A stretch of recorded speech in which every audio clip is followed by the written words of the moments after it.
Welcome to our agenda for Wednesday, September 10th, 2025. I'd like to call this meeting to order. Good morning. I will now call the order of the September 10th Committee of the Whole meeting. Are there any declarations of interest from members of committee? Seeing none, I will now share our land acknowledgement statement. Town of East Gwillimbury recognizes and acknowledges the lands originally used and occupied by the First Peoples of the Williams Treaty, First Nations, and other Indigenous peoples, and on behalf of Council, I thank them for sharing this land.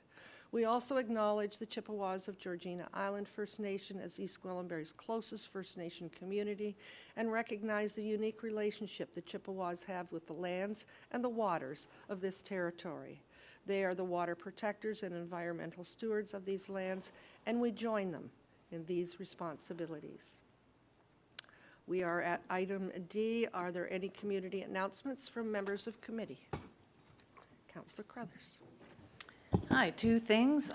One, last weekend, Edwards Animal Sanctuary had a wonderful fundraiser that raised a lot of money for the animals in their care. And in speaking with Jen Edwards, the owner of the sanctuary, she was talking about how often our staff call on them to help out when they have something that animal services can't deal with. So I just want to shout out to all the work they're doing to support our town and all the residents that support them.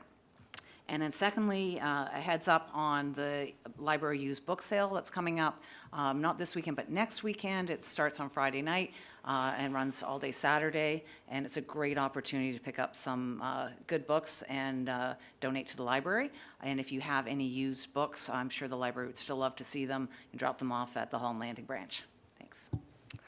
I'm sure there will be most of us putting our library list together. I had it sitting on the kitchen counter about 2 weeks ago and thought maybe it was coming sooner than later. So thank you very much. And of course, the ones that I'm returning that I have gone through them, then someone else can enjoy them along the way. So thank you very much. Susan. Go ahead, please. Thank you very much, through you, Madam Mayor. And I want to wish everyone a welcome back from the summer, and everybody's back to work and back to school. And I wanted to inform everyone of some upcoming events in East Gwillimbury to save the dates. On Saturday, September the 27th, at the Giving Place, they are hosting their first en plein air competition, where artists are invited to register and create works of art on the spot in that lovely location. So that's taking place on Saturday, September the 27th, and there's still time to register. And the next day, it's an art-filled weekend. On Sunday, September the 28th, the Arts and Culture Advisory Committee has organized their first art crawl. So throughout various locations in East Gwillimbury, including the Sharon Museum and Gardens, there will be art stops for people to explore. So it's exciting that they have taken this initiative, and it will be a great day out. So mark those days in your calendar for September 27th and September 28th. Thank you. Thank you very much. Any other items at this time?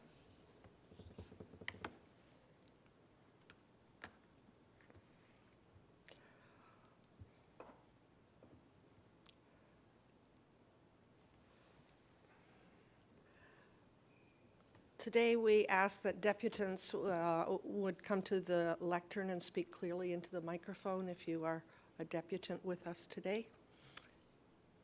And please introduce yourself and advise if you are here on your own or representing someone else. You will have 5 minutes to speak, not including any questions from council. I will provide a quick timing reminder as you approach the 5-minute mark. Please ensure your comments stay focused on the topic you outlined in your deputation request form. We ask everyone to maintain respect and decorum. Disruptive or inappropriate behavior will be addressed, and if needed, I may issue a warning or ask someone to leave.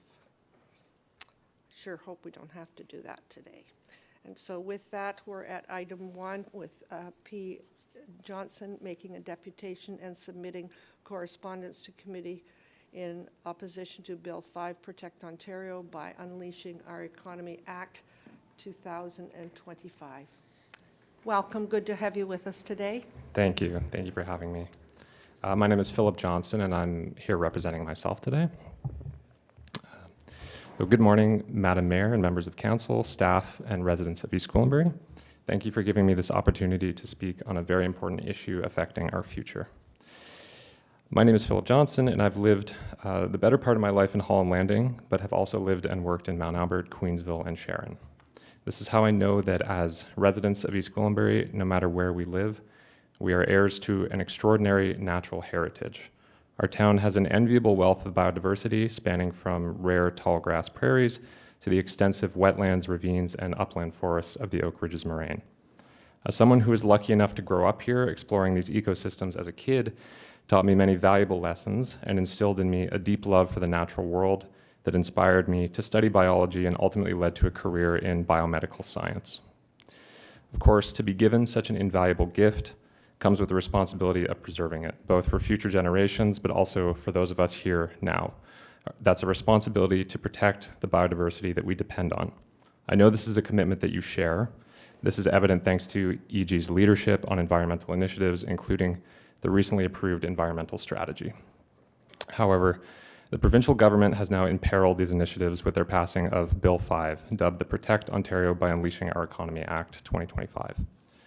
This bill makes sweeping rollbacks to environmental protections and undermines municipal decision-making, as summarized in the Corporate Services Memo delivered to Council June 3, 2025, entitled Bill 5 and EG's Environmental Initiatives. Of particular concern, the bill radically degrades species and habitat protections, giving extraordinary authority to cabinet ministers and proponents to carry out potentially damaging projects. This reveals what I see to be the fundamentally flawed premise of the bill, the false notion that municipal and First Nations authority over our local ecosystems are red tape holding back prosperity, when in fact prosperity is derived from and is not possible without these ecosystems. They provide services to our communities and indeed the province at large that are impossible to put a price tag on, from nutrient cycling, pollinating crops, to flood and erosion protection, atmospheric cooling, and carbon dioxide sequestration, all of which will only become more important as human-caused climate change advances. Communities all over the world are learning this hard lesson over and over again. Once these critical ecosystems are gone, they are dearly missed and will not come back in our lifetimes. Beyond the environmental implications, the bill raises fundamental concerns about democracy. By creating special economic zones, the bill gives unprecedented powers to the provincial government to override local decision-making and even provincial legislation to advance projects that could go against local interests. The bill centralizes decision-making authority regarding these zones without transparent criteria dictating where or for what reason they can be created, nor how municipalities and residents will be consulted. Ultimately, this unilateral top-down decision-making could directly undermine the work that is done in this chamber, disenfranchising residents with little room for recourse. For these reasons, I am asking that you join many other municipalities in Ontario to push back against Bill 5. Specifically, I ask that you pass a motion to formally oppose Bill 5 and request it to be repealed. Given the power wielded by the province, I think it's reasonable to wonder what such a motion alone would accomplish. But East Gwillimbury would be far from alone in its opposition. Dozens of municipalities, including Hamilton, Pickering, Kitchener, and Guelph, have already formally opposed the bill, in addition to the widespread condemnation from First Nations, environmental, and local democracy advocates. Our actions can encourage others, just as those people have inspired me to stand here today. But as someone who cares deeply about our shared environment, I know how tiresome it is to always be opposing things. I know that we need to build for the future, but Bill 5 is not the way forward. We need the province to show us a new positive vision that derives prosperity from sustainable development and stewardship of our home, developed in partnership with municipalities and First Nations. East Gwillimbury has demonstrated a commitment to responsible governance and environmental stewardship and can be a leader in this movement. Please help send the province back to the drawing board and let them know that dialogue and consultation is the only way forward to meet the many challenges that we now face. Thank you for your time. Thank you very much. Are there questions of the presenter at this time? Councillor Carruthers? Thank you, Mr. Johnston, for coming to speak to us, and you're very well spoken. You make some very good points. The email that you had sent to me previously, I wasn't sure if it went to all of council or not, so I had asked for it to be added to the agenda as correspondence, and having you here as a deputant speak to it is much appreciated. Some of the points that you make about East Gwillimbury being a champion of the environment, it's a pillar of our strategic plan. So it's something that we've all said is important, and it's important that we back that up. Your points about not just the environment, but that how this legislation disenfranchises our residents, I think that has to be something that's important to us as leaders in the community. I would like, after, Madam Mayor, in addition to receiving this, that we frame our response with the corporate services memo that was presented in June that Mr. Johnston referred to, where staff told us that this bill has considerable implications for East Gwillimbury. So I think it's important that we respond, even though it's received royal assent. I think it's important that we let the government know the unintended consequences or the impacts that it has locally. If we don't, then they don't know, right? So my additional motion, I'm happy to move receipt and add that framed within the environmental strategy and corporate services memo presented on June 3rd, Bill 5 and EG's environmental initiatives, staff be directed to report back to council with an EG-specific resolution regarding Bill 5 on October 7th, 2025. So this would give us a chance not just to adopt what others have said, but to really tailor our response to the government with how it impacts us. So I'm putting that on the floor. Thank you, Madam Mayor. Thank you very much. Councillor Leahy, go ahead, please. Thank you very much, through you, Madam Mayor. I didn't have the opportunity to ask a question before that was put on the floor, but I want to thank you very much for your presentation, and we appreciate whenever any resident is engaged with the process and sharing your personal concerns. So I would like to make it clear that there's a citizen's guide to land use planning available online provided by the province, so that residents can increase their education about all of these issues in terms of land use planning, as well as Bill 5 and Bill 17. And so all of this information is available publicly. And my question, after listening to your presentation, and I'm open to discussing this further, and I look forward to discussing this further at council and with staff members, is with regard to East Gwillimbury, my fellow councillor referred to significant impacts in East Gwillimbury. Now, I know the answer to this question, but as far as I am aware, the East Gwillimbury is not designated a special economic zone. And I would like to ask, where in East Gwillimbury are they mining for precious metals? Because this is a priority for not only East Gwillimbury, but for our province, for our economic future, that the minerals are mined with regard to nickel, lithium, cobalt, and titanium that are essential for clean energy. So in order to be respectful of the environment, they are mining so that they can use those resources in the future for the target of protecting the environment. And so we are not a special economic zone in East Gwillimbury, and we are not mining in East Gwillimbury. I mean, I wish we had gold mines under East Gwillimbury, and we would be in a very good situation economically. But so I have my concerns about the way that the opinions could be. There are other facts to this argument in terms of the environment and what steps are being taken. So there's always more than one perspective, and we need to have further discussion on this. Thank you very much, Madam Mayor. Thank you very much. We have Councillor Roy DiClemente that would like to speak at this time. Thank you, Madam Mayor.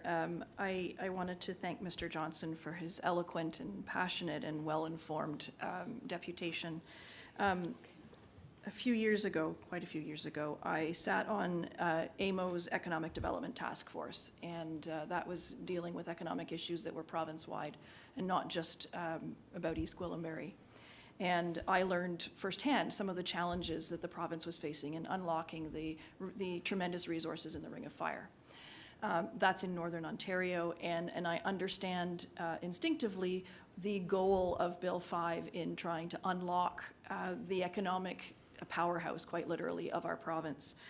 But at the same time, I think that the bill, while it was well-intentioned, may have had unintended consequences for local municipalities who aren't part of those economic zones. We have an obligation, municipally and provincially, to build strong local economies, but they have to be in harmony with nature and not in conflict. And I think that is what we're struggling with here today.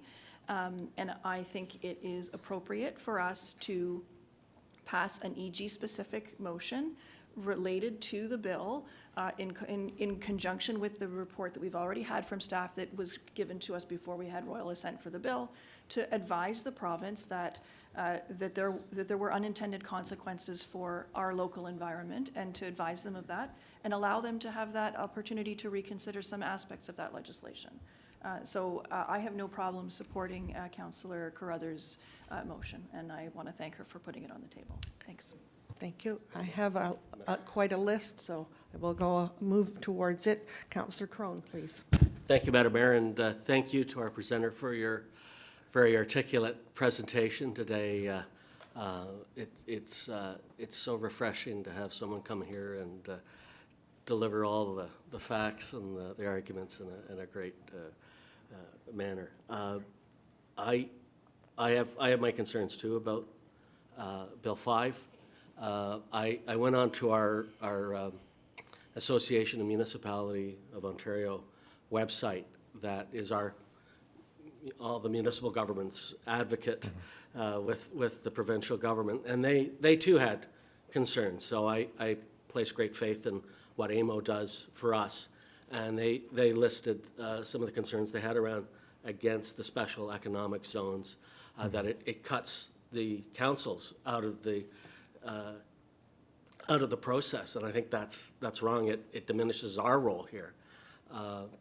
They also had concerns about the environment, species at risk, and among other things, along with Indigenous rights. So I think it's incumbent upon us to push back. If I'm being honest, we probably should have been having this conversation a few months ago, and that's our fault. We should have done that and made a submission before it received royal assent.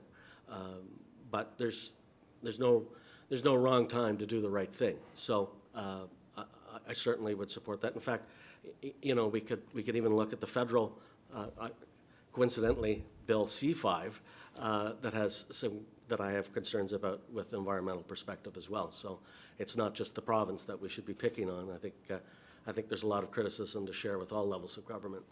I don't always agree with everything that the Ford government does. I'm a big fan of what they're doing around tariffs, and I love the action Premier Ford is taking on Crown Royal right now. And so, but the one thing I do know about this government is that they listen. They have not been afraid to look and reassess and make course corrections when necessary. And I think this is an opportunity for us to put that forward and say, hey, we think you may have, as my colleague Councillor Roy DiClemente said, unintended consequences. And I think there's an opportunity for us here to ask them to reassess and course correct and make some minor adjustments. When you make a blanket policy to cover the whole province that was really meant to address a particular set of concerns, it can impact the rest of us unfairly. And so I think there needs to be some, as I'll say, course corrections. And I'm certainly supporting my colleague's motion to have staff look at this and how we could have an EG response. We have a proud tradition of standing up for the environment, and I think we should continue to do so. Thank you, Madam Mayor. Thank you very much. Councillor Leahy. Thank you very much, through you, Madam Mayor. I wanted to make another point. The deputation that you made today didn't correspond to the letter that was shared with us prior to this presentation, in which you wrote, Ontario, you want to ask us to join other municipalities across Ontario in opposing the provincial government's flagrant overreach into municipal affairs recently passed in Bill 5 and Bill 17. And so I noticed that you didn't discuss Bill 17. About an hour ago, we received from the Building Homes Faster Act over $1 million from the provincial government to invest in the infrastructure of our municipality, and I felt it was important for residents to understand that that just took place this morning. And you suggested that somehow residents were disenfranchised, or perhaps that was my fellow councillor, but it was stated that our residents are disenfranchised, and they certainly are not, in my opinion, disenfranchised. A part of the democratic process is having deputations and answering questions about concerns that residents have. My concern about the democratic process is that less than 30% of people, taxpayers, vote in the municipal elections, and when it's under 30%, that to me is a far greater danger to the democratic process. So I'm welcome and open to discussing ways that we can collaborate with the provincial government to improve the process of permitting that is addressed in Bill 5 and Bill 17 as well. But we are facing in this province and in our country at large, there is a very serious concern that it takes 15 years for Ontario to get permitting for mines. And we're talking about the Ring of Fire in the north. We're not talking about mining in East Gwillimbury. And in order to improve the economy and protect our environment, we need to be pursuing ways of improving the permitting process, which is what Bill 5 addresses.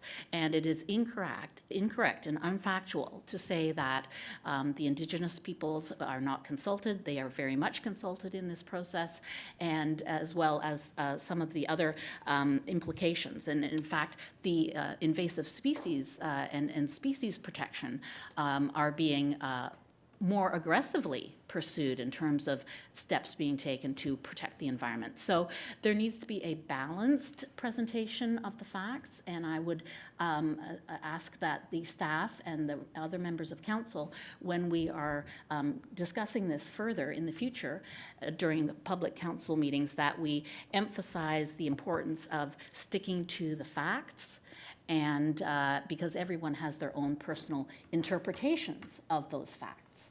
Thank you very much. Thank you. Councillor Roy DeClemente. I didn't need to speak. Actually, I was just indicating that Councillor Foster had his hand up well before Councillor Leahy had spoken. Thank you. Councillor Foster, go ahead, please. Thank you, Madam Mayor. I'm not going to stretch this out much longer. I don't have anything to say that I haven't heard already. I think that I can thank Mr. Johnston for your presentation. You make very, very good points. Thank you. And I look forward to the information that we will receive back from staff that will give us that balanced information that I'm hoping for. And I'm happy to support Councillor Carruthers' motion to move this forward, and be happy if we did it soon. Thank you very much. Councillor Johns. Yeah, thanks, Madam Mayor. I just, again, I'm happy to definitely support the spirit of what the motion is. I just wonder if we could put the motion on our screens just so we could look at it before voting on it. As I'm sitting here and listening to the debate and we look at these strategic pillars, the environmental stewardship flag is sitting right there that stares at us as we sit here around this dais. And I do think it is incumbent upon us to refer it back to staff. What I just want to clarify, and great, now it's on my screen, I just wanted to clarify because I heard two comments that said we would refer it back to staff. Staff be directed to report back to council with an EG specific resolution. Okay, I'm okay with that because I heard a couple of comments say that whereby we would communicate with the province, but this motion clearly directs staff to allow their professionalism to provide input back to us at the dais, for which we can have a further debate on the issue. So I'm happy to support it. Thanks, Madam Mayor. Thank you very much. Councillor Roy DiClemente? No. No, I'm good. I move that we, oh, it was Councillor Carruthers that. Councillor Carruthers, thank Okay, you. over there.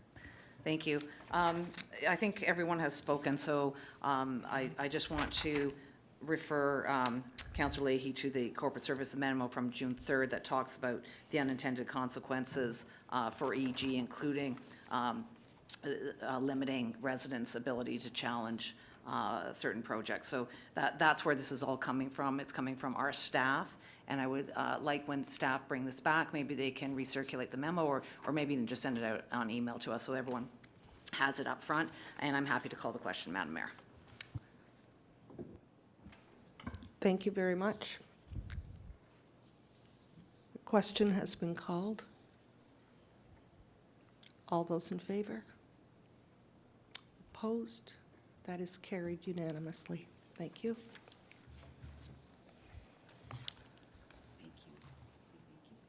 Thank you very much for your presentation. You can tell by our vote that it is a very important issue to all of us here, so thank you very much. Thank you very much. I appreciate Thank it. you.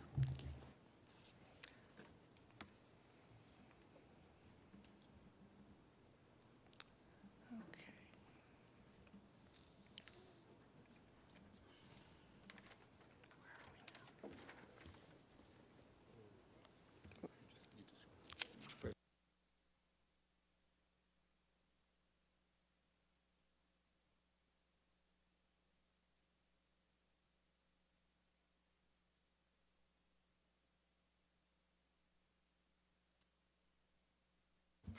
We are now at item F, presentations. We have no presentations today. Item G, council committees, board and groups. Number 1, Diversity and Inclusion Advisory Committee Report, DIAC 2025-01, Lunar New Year. And I believe we have presentation from an advisory committee. Is that correct?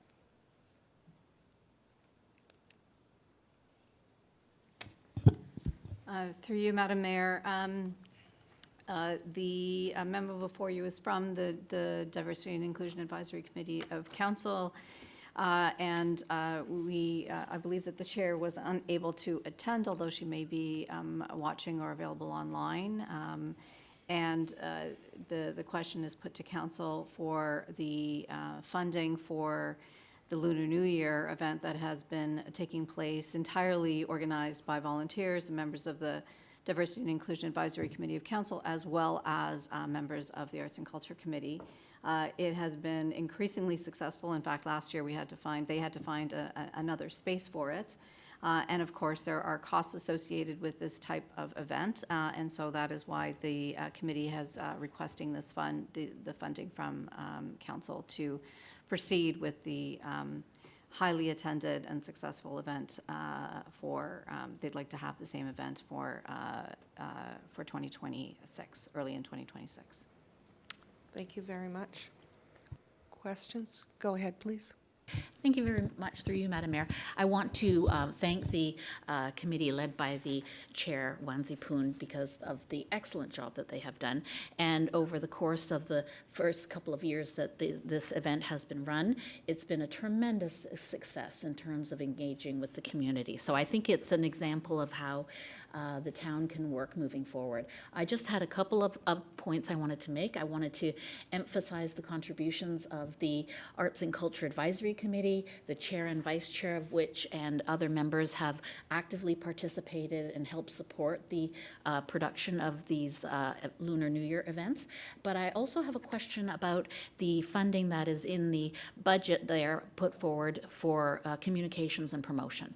And the reason I have that question is because I'm wondering if in fact that the promotion and the communications of that event need to be part of a separate ask in terms of the budget, or whether it should come out of the extensive budget that we have, over $1 million for the town for communications as a whole. And that's my first point with regard to communications and marketing budget. And my second question is with regard to whether the communications and promotions of events will be undertaken by the town, and if so, if they will be made in other languages as well as English. Thank you. Thank you very much. Are there answers to this question at this time?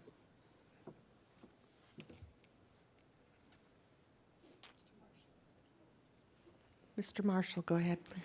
Thank you. Through you, Madam Mayor. Maybe I can ask for some clarification regarding the first question about the communications budget. Which budgets were you referring to with respect to the communication? Was it the mayor and council budget or the specific budget that's under the corporate services department? I'm not sure which one. Well, thank you very much. Through you, Madam Mayor, I'm happy to clarify. My question is with regard to which is the most appropriate source of the communication and marketing for this event? Is it the town's corporate services communications budget, or is it another source? Yeah. Yeah. Please go ahead. Through you, Madam Mayor. Committees of council are committees of council, and so that sounds like I'm repeating myself, but that is what, in fact, the structure is. And so they're not activities that are staff-led. They are led by the volunteers who are part of those committees. And so what we typically do is, if those committees have information that they need to share, then they go ahead and they produce their own material. They rent their own signboards. They do all of those things. If it has a town logo, then we kindly ask that they share it with our communication staff to make sure our logo is placed appropriately. But typically, those committees undertake and fund their own events. There is some funding through the budget that is allocated to those committees. In this case, DIAC and I believe Arts and Culture Committee receive $2,000 a year to undertake their activities. However, it is sort of unfair, I would say, to have that committee then determine where all of that money is going to go. It's really for administration, and it's not necessarily to advertise, promote, or advance any activities of one particular event, such as Lunar New Year. So the answer is staff will support whatever DIAC would like to put forward, and we will help to promote in sense of forwarding information and sharing information that they prepare, but we will not be net new creating any content and using staff resources for that purpose. Through you, Madam Mayor, thank you very much for that clarification. I think it's very helpful to members of council as well as residents and volunteers on committees. Thank you. Councillor Roy DiClemente. Thank you, Madam Mayor.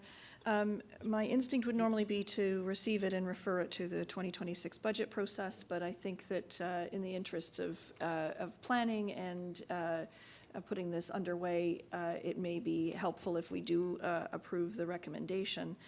But that would be, in my mind, only for this year. And then in future, I would like to have it sent through the event strategy that is on our agenda for later today, for us to be able to say, is this a town event? Is this an event that we are planning and supporting, or is this an event that and funding, or is this an event that is done by an outside organization that we have at an arm's length? And so I'm fine for it this year, but next year I'd like to see it approached through the lens of the event strategy, given that it is such an important and well-attended event. It sounds like it is worthwhile for us to continue to support it, but I would like to see it approached through that lens in future. But I'm happy to support it for this year, just so it can get underway with planning. Thank you.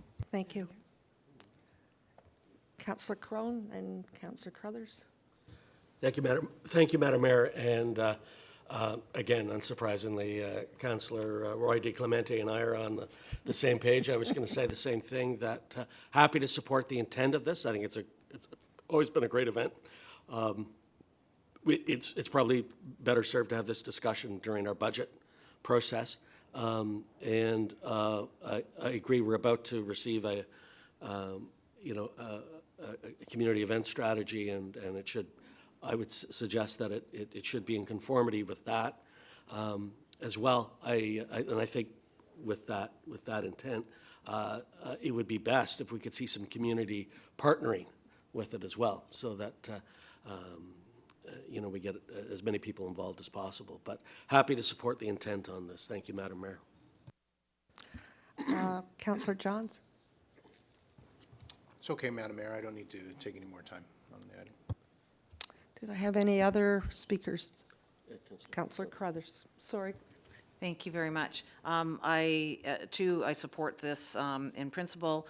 Just through you, Madam Mayor, to Mr. Marshall. I'm wondering how we go about funding this. What's the best way to fund this, given that we're not in budget deliberations, but we're supporting this now? Given that the money is going to another group, I'm wondering if are we able to use 2025 dollars to support this, knowing that they're going to be spending some of the money now booking, because I believe that we have some unspent money in the mayor and council budget that we could vote to allocate to this. So I'm just trying to figure out the 2 fiscal years. So through you, Madam Mayor, excuse me, I would suggest that if council endorses this, that you recommend that you leave it to me to find the funding source, and we'll go through and find it. Thank you, and that is always the best. Through you, Madam Mayor, to the clerk, I just want to make sure that we have the correct recommendations, because I think these recommendations were from the committee, not necessarily the recommendations that we would do. So if we could put those up, I'm happy to move if no one else has already moved.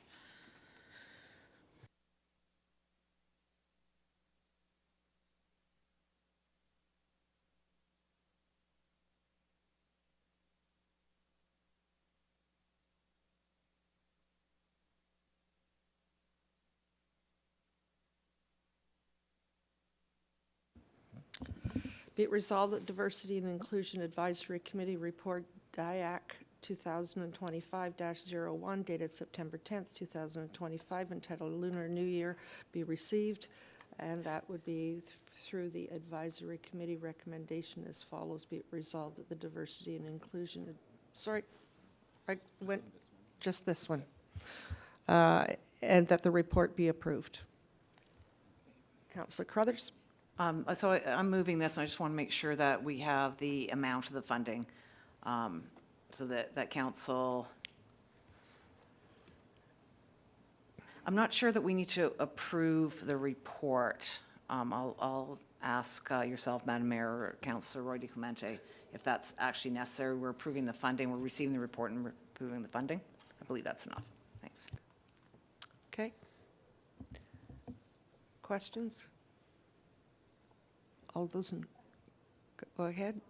Just That's okay. Just a moment. So I would just request respectfully, Councillor Crothers, that we simply say as outlined in the report, so that we approve funding in the amount of $7,500 for the 2026 Lunar New Year event in East Gwillimbury, as outlined in the report.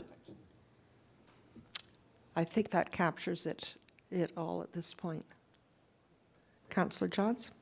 Thanks, Madam Mayor. Just as a point of clarification, because the spirit of the reason why I didn't speak was because I agreed with my colleagues, but I'm not sure that the motion fully captures. There was the intent to see this addressed in future event strategies moving forward, and this simply approves funding and doesn't direct staff to take any further steps. But I do think that it should be addressed based on Councillor Roy DeClemente and Councillor Crothers' comments, that it should be documented for that. So friendly amendment to that. Happy to accept that friendly amendment. Thank you. Any other questions, comments? All those in favor? And that's carried.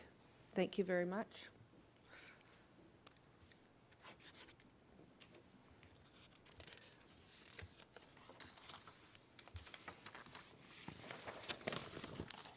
Okay.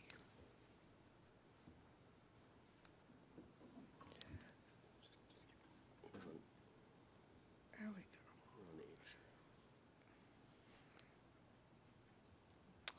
We're on item H.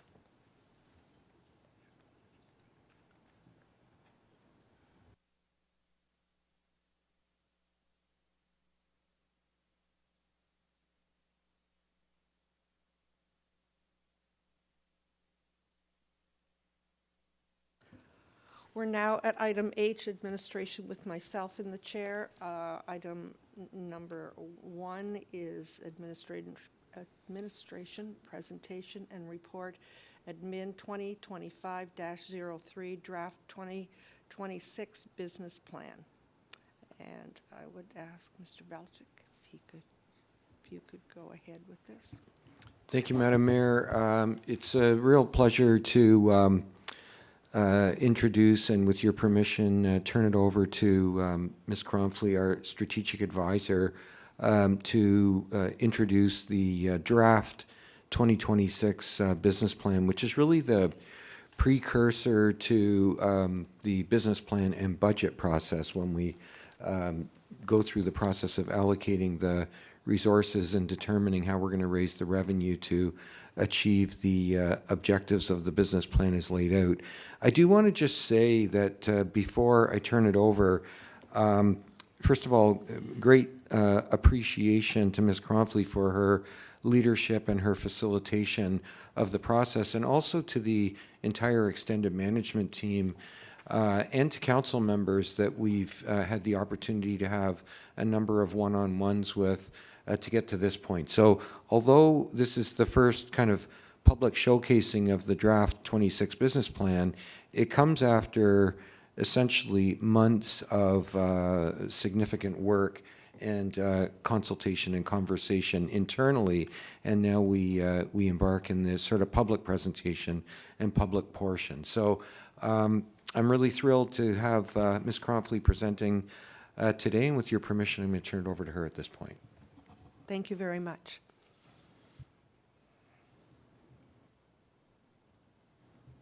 There we go. Good morning, Madam Mayor and members of council. It's a pleasure to be before you today to present the draft 2026 business plan. The plan outlines and identifies the key activities that the town is proposing to undertake for the following year to really deliver high-quality services, strengthen the programs that residents rely on, and advance the vision and priorities established by council at the beginning of the term. And while I'm the one in front of you today, I did just want to acknowledge, similar to our CAO, that this product and the work to design and develop the draft business plan in front of you really was a collective effort of the entire organization. Every department played a significant role in shaping the plan in front of you today, with guidance and ideas and input from the town senior and extended management teams, as well as the feedback and contribution from members of council. So I did, just before we begin, want to extend that credit and thanks to all of those involved for their dedication and collaboration in bringing this plan forward. I'll also note before we begin that the East Gwillimbury Public Library engages in a distinct but aligned process to develop their business plan, and so they will be presenting it to you shortly after this presentation. So if we go to the next slide, I'll start by briefly setting the context for the development of the business plan. The town and its activities are really guided by the strategic planning framework that you see here. At the top of this framework is Council's 4-year strategic plan, which defines Council's priorities and commitments to the community, and it establishes the overall direction for the town's work across the 4-year term. What you don't necessarily see here in this layer of the framework are other multi-year guiding documents, like the town's official plan, various master plans as well, all of which are also adopted and approved by council, which guide the work of the municipality. And collectively, the strategic plan and these other guiding documents are informed by extensive public consultation, engagement, outreach processes, and touch points with the community to seek input and feedback that guides our work and our priorities. And those priorities really, and the implementation of the strategic plan really takes shape through the development of the annual business plan, which really outlines the actions that will be undertaken to work towards achieving those goals. In turn, the annual budget allocates resources to enable the delivery of these business plan activities. And then finally, the activities are operationalized through departmental and individual work plans. And then at the end of each year, the town reports against its overall progress and performance against the strategic plan. And this culminates in a comprehensive term in review report, which will highlight the full range of activities and accomplishments over this entire council term. And the 2025 annual report will be rolled into the term in review, which will be released in mid-2026. So if we go to the next slide, Thank you. Just recognizing that this is a busy slide, it does help depict how each element of the strategic planning framework that we just discussed practically comes to life within the context of the fiscal year. So you can see here that within each fiscal year, we are simultaneously doing three things. We're retrospectively evaluating how we did and what we did in the previous year. We are delivering and implementing in-year activities, and we're also looking ahead and planning for the following year. And you can see that these processes, the business plan being one of them, are all very much interconnected. They are not things that we do once per year and then set aside. They are very much ongoing activities, and you can see here where we currently are in our annual cycle. So if we go to the next slide, please. Thank you. So the draft business plan before you today is actually the last business plan that will be developed under the current strategic plan. So we felt it was important to give you a little bit of insight with respect to where we stand relative to the strategic plan, what we've delivered on, and what we have yet to complete. And what you see here is an initial early assessment, and of course more detail will be shared with council and with members of the public through the term and review report. So of the 29 key deliverables that are articulated in the strategic plan, we've organized them here into three categories. The first are those deliverables that we have completed and achieved to date, and you can see a few examples on the slide. The next category are those deliverables that we've achieved with ongoing opportunities. So if for some reason the strategic plan expired today, we could confidently say that we've delivered on these objectives, but because we have another year, we have ongoing opportunities to build on those deliverables. And again, you can see a few examples of those listed here. So between those two categories, the town has delivered on 20 of the 29 key deliverables. The third category reflects priorities for the year ahead, and this includes deliverables that will be achieved up until the end of 2025 and then continuing into 2026 as well. So some examples here include the completion of the Health and Active Living Plaza, which you will hear more about today and is targeted for completion this year, as well as activities that are reflected in the 2026 business plan. And I'll note that even though we've identified 9 key deliverables in this category, it doesn't mean that we're starting the work in 2026, but rather significant progress has already been made on these deliverables, and we expect them to be finalized in the next year. So you'll see here the Thinking Green Development Standards update as an example. A lot of work is already underway on this item. Really our expectation at this point in time is that all 29 will be fully completed or well underway by the end of the term. What isn't fully reflected here on this slide as part of these key deliverables are the many projects and the bodies of work that departments undertook that we weren't necessarily planning for when the strategic plan was originally developed. So I'll speak to those very briefly on the next slide. Just one slide back. Thank you. So since the strategic plan was adopted in early 2023, there have been some fairly significant and unforeseen events, legislative changes, external developments that have altered the municipal landscape that weren't necessarily known or contemplated when the strategic plan was originally developed. And some of the major ones are listed here. This isn't an exhaustive list, but it does represent the significant body of work that staff undertook that wasn't necessarily anticipated or specifically identified in the strategic plan, but has changed the context in which the town delivers its programs and services. So as the term started, the town was analyzing the impacts of Bill 23, and while that was on our radar as the strategic plan was being developed, the implications were more significant than what was known or could be anticipated at the time, and many of the changes that were introduced spanned into 2023 and 2024. The establishment of provincial housing targets and funding tied to that was another development, and we saw a little bit of the outcome of that work earlier today, along with the extension of new strong mayor powers that came along with the town's housing pledge that changed the way that we work. Then Bill 185 and the new provincial planning statement introduced a host of other changes to planning and development processes. The evolving trade landscape with tariffs imposed by the United States also required a response to manage the potential impacts to the municipality and local businesses and the town's approach to procurement.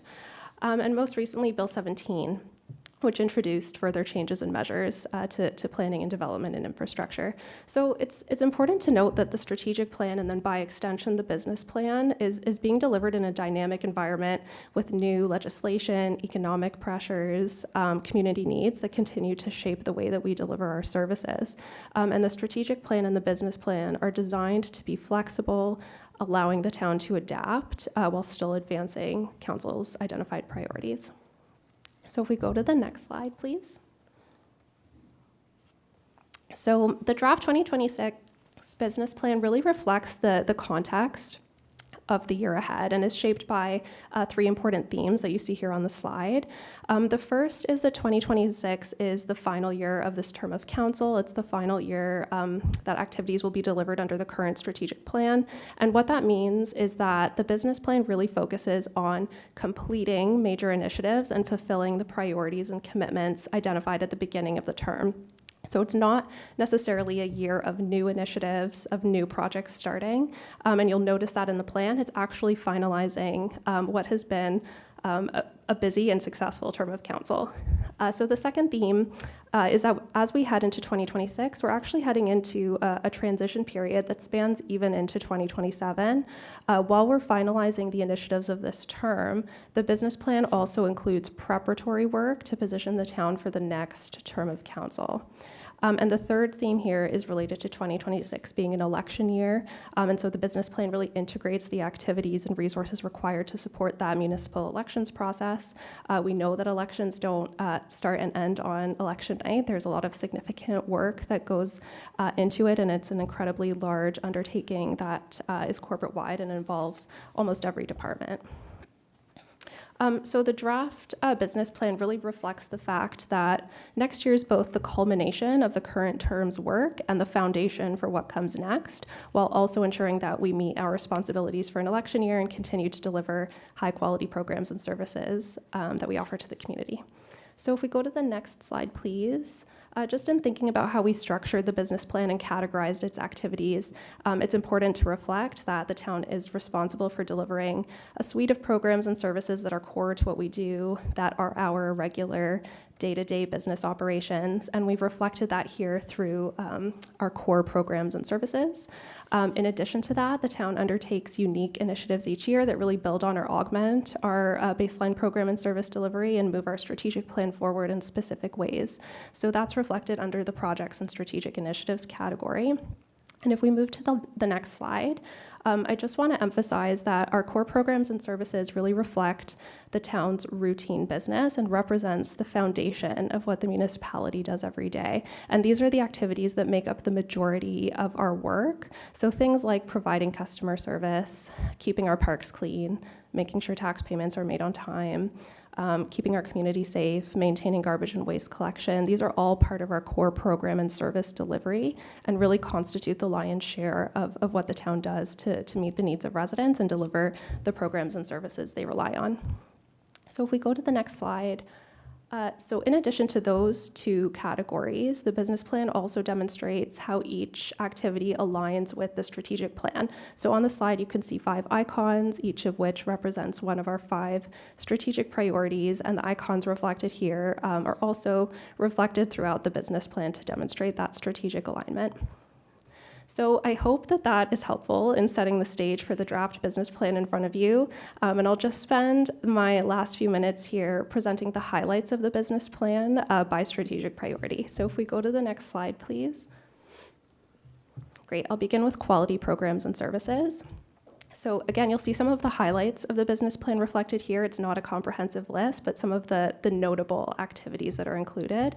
And you'll see a subset of the core programs and services on the left of the slide, but I'm going to focus specifically on the projects and strategic initiatives. So the first is the replacement of the town website. The current website is nearing its end of life, and we know that the website is our key communication tool with residents and members of the public. It's also a key point for self-service options. So beyond it being a place of simply sharing information, it's also a tool for facilitating payments, registrations, and so on. And so the work for 2026 will include identifying options for the new platform, selecting a vendor tender, facilitating a procurement exercise, performing content review and journey mapping. There are IT and technical aspects of migrating the website, supporting change management, so much more. So really the overall goal will be to improve the experience for users and meet the needs of residents. So in addition to that, there will be some work to implement new financial systems, which will improve the customer experience for tax and utility billing. It will enhance the security of financial information and support the town's financial management efforts and analytical capacity. There will also be work undertaken to develop a fire master plan to support operational improvements and to enhance services. And finally, the delivery of the asset management progress update. And just wanted to note this work is really critical because the way that we deliver programs and services really relies on our public assets. So the roads that we drive on, the sidewalks and trails that we walk on, the buildings that we visit for community services, the vehicles that respond to emergencies, they all rely on public assets. And so just highlighting the nature of this progress update is really critical because this work really directly impacts the quality of life for residents. So if we go to the next slide, please, the second strategic priority relates to responsible growth. So the completion of the complete community secondary plan, which will guide how the community is built out, where amenities should be located, and setting out the overall vision for the area covered. The implementation of the heritage strategy will focus on defining and operationalizing a number of objectives to support heritage preservation. The zoning bylaw will be updated and finalized to ensure conformity with the updated official plan, as well as with new and emerging legislation and with council's strategic priorities. And finally, the town will work in partnership with the region and with other local municipalities to support the York Sewage Works project to accommodate growth in the region. So if we go to the next slide, please. So from an environmental stewardship perspective, we've highlighted a few activities here. The first is supporting the transition of the town's Blue Box program to a provincially mandated, provincially led program, as well as working with neighboring municipalities on a new waste collection contract. The implementation of some key actions within the town's environmental strategy. So this will include the development of a climate adaptation plan, as well as a corporate and community energy plan. And there will be some other policies and programmings as part of this overall strategy. And finally, completing the update of the Thinking Green development standards, which will include a review of the impacts and an analysis of Bill 17. If we go to the next slide, the next strategic priority relates to building complete communities. So this will include the Health and Active Living Plaza Park. So while the facility will be operational this year, there will be work undertaken in 2026 to support the construction of the outdoor park development. And then in addition to that, the construction will proceed as part of the last phases of the Holland Landing and the Mount Albert Downtown Revitalization projects. If we go to the next slide, please. The final strategic priority here involves fostering a culture of municipal excellence. Here you'll see the planning and administration of the municipal elections process is a major priority. This will be led by legislative services, but there will be significant support roles from across the organization. The development and implementation of an action plan tied to the recently approved service experience strategy, which will set out standards that the community can expect related to the service they receive. Also related to improving resident service experience is working towards the creation of a performance management framework for the town. So this will include undertaking reviews of programs and services, establishing formal processes to seek regular feedback from members of our community, and then using that to inform our strategic planning work and our service improvement efforts. There will also be an update on the mobile licensing bylaw for businesses that operate in or with transportation vehicles. And finally, a fire services multi-year recruitment and retention plan will be developed to attract candidates to meet the service levels expectations of our growing community. And that will be accompanied by a multi-year financial strategy. So if we go to the next slide, just to conclude, there will be an opportunity to further refine the draft business plan over the course of the next couple of months as we proceed towards our budget deliberations. And today we're requesting that the draft 2026 business plan be approved in principle so that it can become a key input towards the budget process. And if we go to the next slide, I'll just, at this time, welcome any questions or comments from members of council. And if there are questions that are specifically related to certain business plan activities, I will call upon the expertise of our department heads to support responding to those questions. Thank you very much, Madam Mayor. Thank you very much. That was a large presentation, and you took, I don't know how many breaths, but not enough. It was wonderful. I assume that the most part of it you have memorized the way you delivered, so thank you very much. Questions?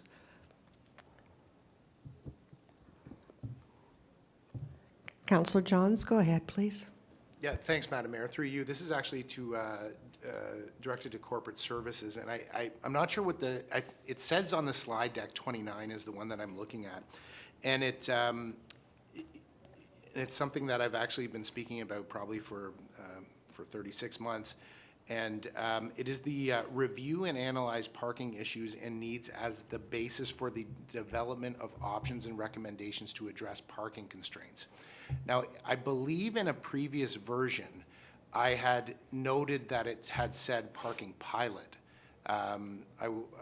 We have been, I personally, in these last 36 months, is calling for that parking review. Now, it could have been ended up moving to a different section within this business plan, because obviously it is very robust.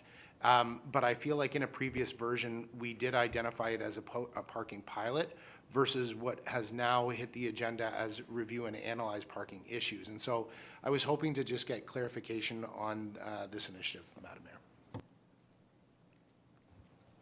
Madam Mayor, through you, I'll answer that question.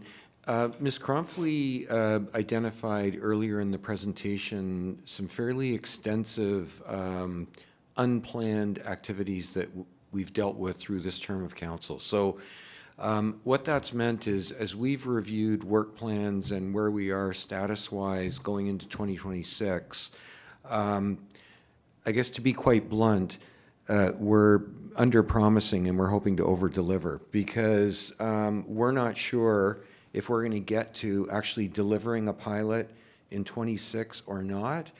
But at a minimum, we want to set the stage so that, in fact, we're ready to do that. If we can achieve that in 26, we will. But it was done rather deliberately because we're just assessing what's practical and realistic in the year ahead. So it's not off our radar. We've not dropped it as a priority. We will do our best to try and get to that, but we just didn't want to commit just yet as we're looking ahead to 26. So that's the answer to that question. Thank you very much. Councillor Leahy, go ahead, please. Thank you very much, through you, Madam Mayor.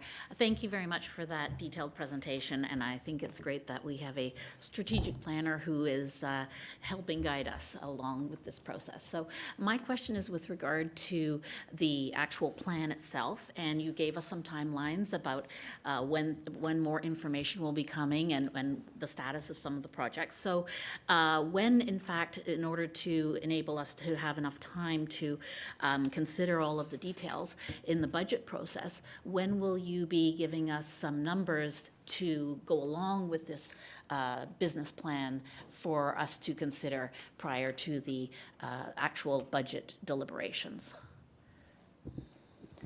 So I'll direct that question to the treasurer. So through you, Madam Mayor. So that happens during the the budget process. So the deliberations that take place in November, they identify the activities and the resourcing needed to undertake those activities. So you'll see the dollars associated with that we're requesting to do those initiatives. Thank you very much. I have one follow-up question for a little bit further clarification, if I may, through our presenter to Mr. Marshall. So with regard to the presentation this morning from the province for meeting our Buildings Homes Faster targets, we received a check for over $1 million. And so in our business plan, are there any priorities that you can share with us? Are there any, priorities? I'm distracted by some music accompanying my question. Are there any priorities in the business plan for which that funding will be allocated towards or has already been allocated towards in terms of our business planning? So through you, Madam Mayor, the funding that we received, there are projects that have been identified that we will be recommending allocation of those funds towards. Okay, thank you. Councillor Roy DiClemente?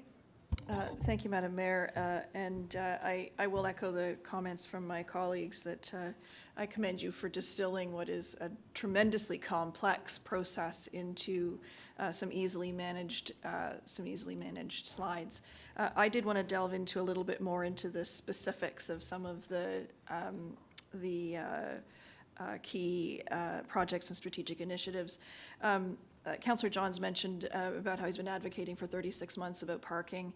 I'm running on I'm running on 16 years, but there's another initiative that I can confidently say I've been working on for 11 years, but I can point to a resolution from 2018 that says that we were going to work on a heritage conservation district for Sharon.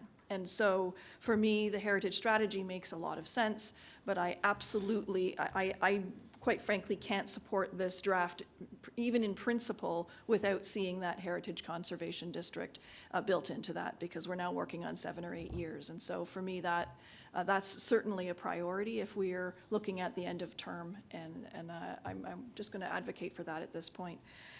As far as questions through you, Madam Mayor, if I may, I think it's a corporate services question. One of the key projects is to develop and implement a service experience strategy action plan. And I'm just wondering if we can, in plain English, understand what we're going to do. Thank you, Councillor Roy DiClemente. Through you, Madam Mayor, to Councillor Roy DiClemente, I'll refer that question to General Manager Gandhi. Thank you, through you, Madam Chair. Earlier this year, we presented a service experience strategy in which it articulated really what are we going to do to make sure that we're trying to make the best service experience for residents. Part of that is including making sure that we're addressing accessibility, so from our website or any of our customer service points. We want to make sure that we have an engagement strategy. Right now, we don't have a clear way or a consistent practice around how we are engaging with our community. What kind of survey tools are we using? What skills do we need to have to make sure that we're using the most professional means in which we can communicate with individuals? We want to be able to measure what our service level looks like. So part of that is seeking feedback. When people complete a service request, right now we're not asking for what their feedback is, and there's opportunities through the technology that we have right now to seek that feedback and to be able to do something with it, be able to measure it, and to be able to identify where service gaps exist. There's an opportunity for consistent training across all lines of service around, we've done de-escalation training, but there's other training that we can do to make sure that we really operate as a franchise at every point of service, has the exact same feel when you walk in, and that we don't have an owner-operator model of service delivery. We want to make sure everybody understands where they're going to, and that they have the exact same service experience when they interact with any point of service within EG. Through you, Madam Mayor, it seems to me that that would actually be a core service, that we would continuously be offering good customer service and that we would be seeking feedback. And if we're not already doing that, that's a major concern. For me, I hoped to hear that we would simply be creating and implementing customer service standards.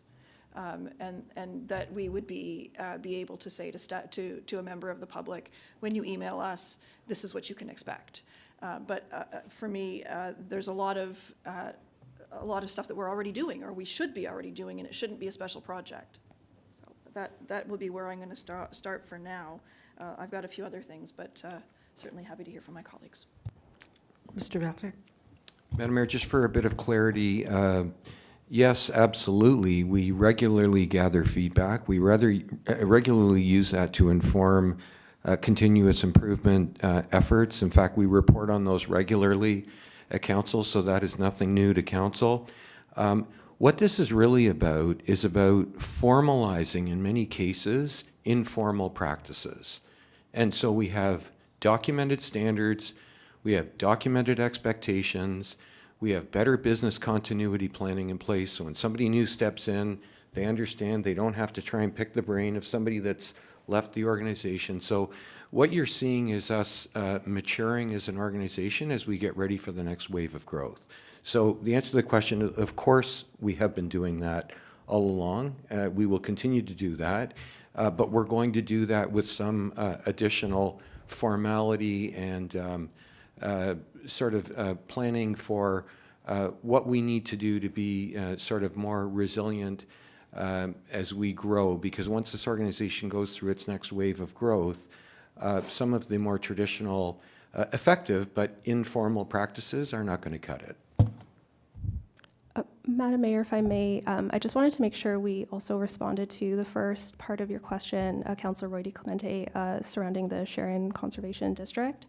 So I just wanted to mention, if I'm not mistaken, one of the 9 key deliverables that were identified in the priorities for the year ahead specifically relates to the establishment of conservation districts. So it is in our strategic plan.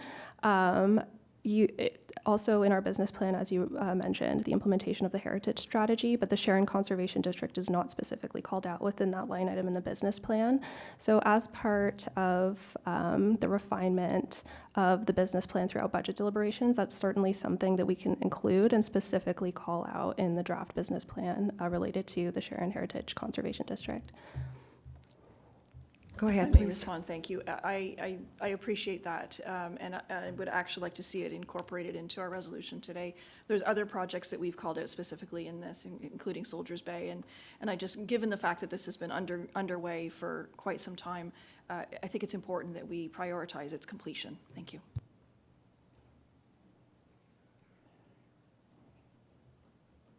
Councillor Foster, go ahead, please. Thank you, Madam Mayor. I'd just like to kind of jump on what Councillor Roy DiClemente just brought up. I think that does need to be included. I'm not so sure that we're all aware that we're inching closer to that January 2027 date when everything heritage kind of becomes a little strange, and I'm not sure the role that we are going to play after that date. So I think we need to get the conservation district done if we can, possibly start another one before that drop-dead date.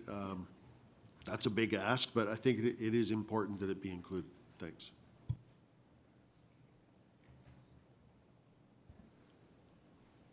Councillor Crothers? Thank you, and thanks to really all of staff for the incredible amount of work that went into this. You've really summarized so well all the work that's done here. I think we need to include this with our tax bill or something so people understand what they're paying for, because it is a lot. So everything that's in there I'm fine with the exception of what Councillor Roy DiClemente is talking about, the Heritage District, Sharon Heritage District. Very supportive of making sure that is in there. If we don't put it in there, it doesn't happen, and this has to happen.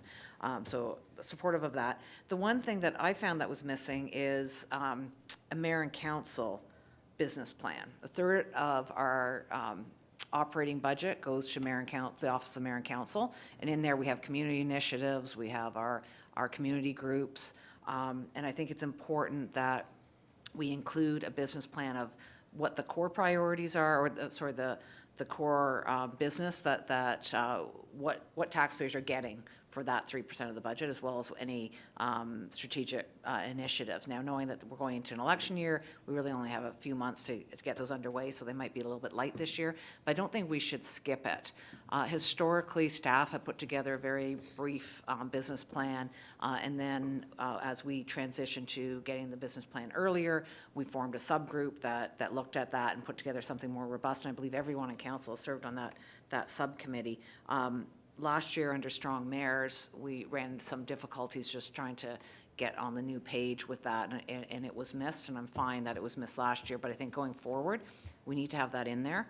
So I'm going to propose an addition to receipt, an additional motion that staff prepare a draft business plan specific to mayor and council reflecting council's core programs and services, and that the draft business plan activities for mayor and council be brought forward for council's review and consideration as part of the 2026 budget deliberations. So we're approving this in principle, which means we can add to it.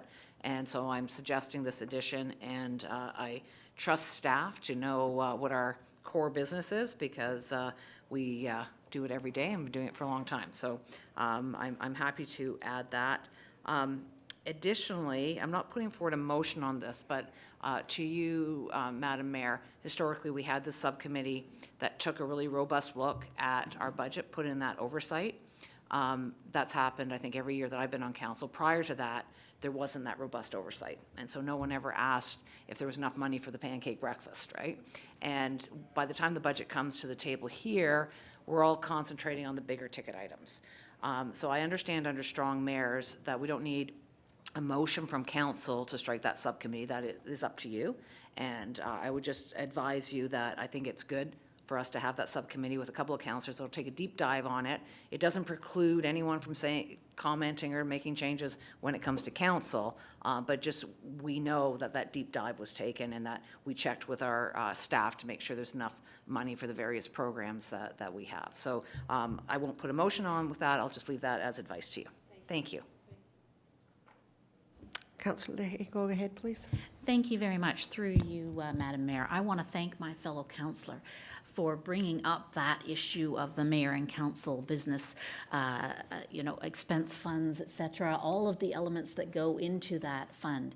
Because this past term, there have been some perhaps unintended consequences from decisions made during the budget process on what the individual expense funds are for council members to execute their jobs as councillors or as mayor, as the case may be. And I would like there to be, look at it as an opportunity to speak with our treasurer, because we don't have any policies that are written with great detail in outlining how councillors can spend their money and in their expense funds, and we need some belts and straps, as another fellow councillor likes to say quite often, to put some meat on those bones of the expense policies for the individual councillors. And also with regard to the expense funds budget for mayor and council.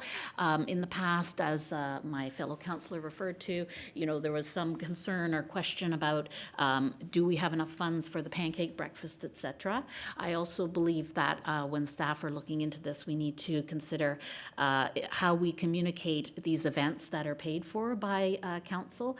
And because in the past, I believe we could do a better job in terms of promoting in a more fulsome way amongst all the wards these events that are coming up. And so I think that should be included in the consideration.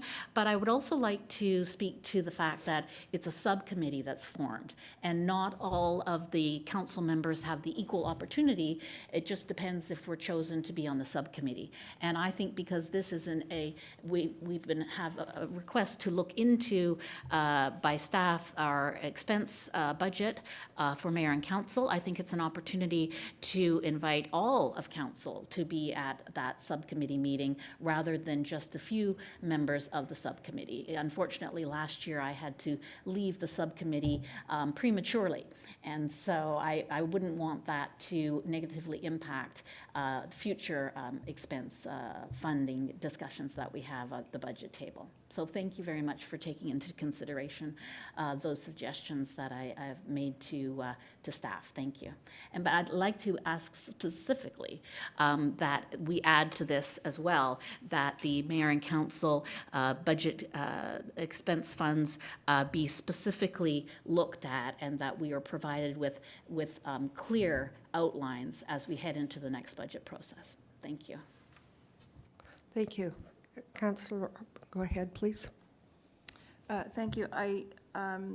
I feel like we're kind of heading into the area of the actual budget and not necessarily a business plan. The way that council operates and the funding sources and so on is a discussion for our budget process and not necessarily for the business plan. This is what our staff are going to be doing in the next less than a year. This is, the first 2 or 3 quarters of 2026 and what activities they're going to be undertaking, and speaking about whether we have $1,000 or $2,000 or $500 is not, for me, does not match with the rest of the work that's being discussed today. Thank you. Thank you.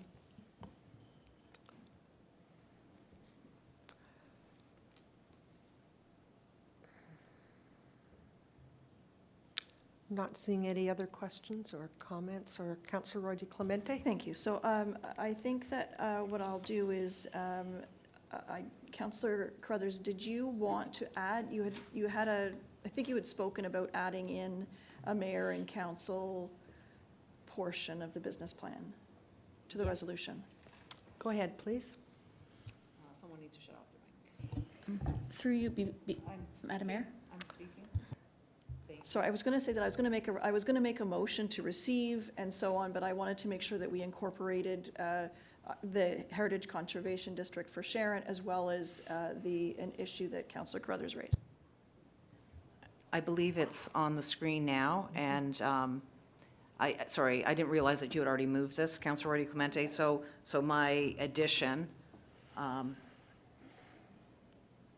yes, so my addition's there, if that's okay with you. If you're not okay with that, we can separate it out. Through you, Yes, Madam go Chair. ahead, please.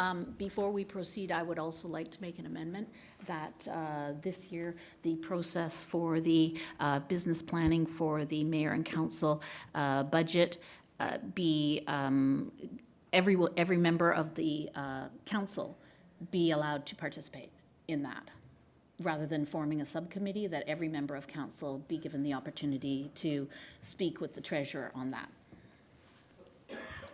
Madam Chair, this is my motion, and I'm not in favor of amending the motion as presented. If the councillor would like to make a motion to amend mine, I think we would have to consider that first.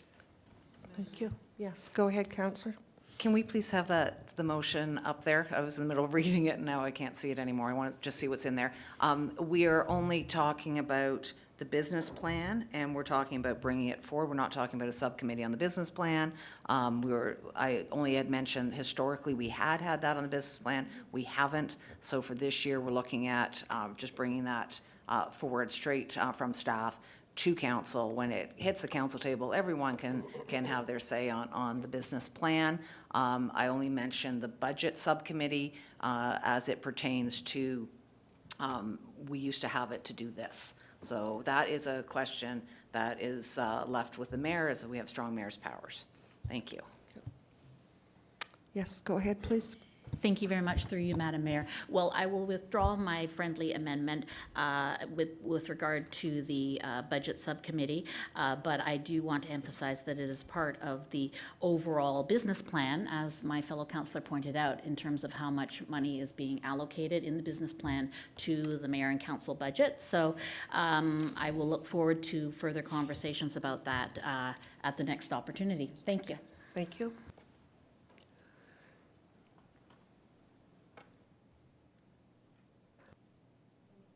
Is there any other discussion at this point? I'm not seeing any. I have motion. Be it resolved that the administration presentation and report admin 2025-03 dated September 10th, 2025, entitled Draft 2026 Business Plan be received, and that the draft 2026 business plan activities be approved in principle and used and input towards the development of the proposed 2026 budget, and that the draft 2026 business plan be amended to include the Sharon Heritage Conservation District project, and that staff prepare a draft business plan specific to mayor and council, reflecting council's core programs and services, and that the draft business plan activities for mayor and council be brought forward for council's review and consideration as part of the 2026 budget deliberations. Did I capture all of that? And do I have a mover? Thank you. Moved by Councillor Reggie Clemente. All those in favor? And that's carried.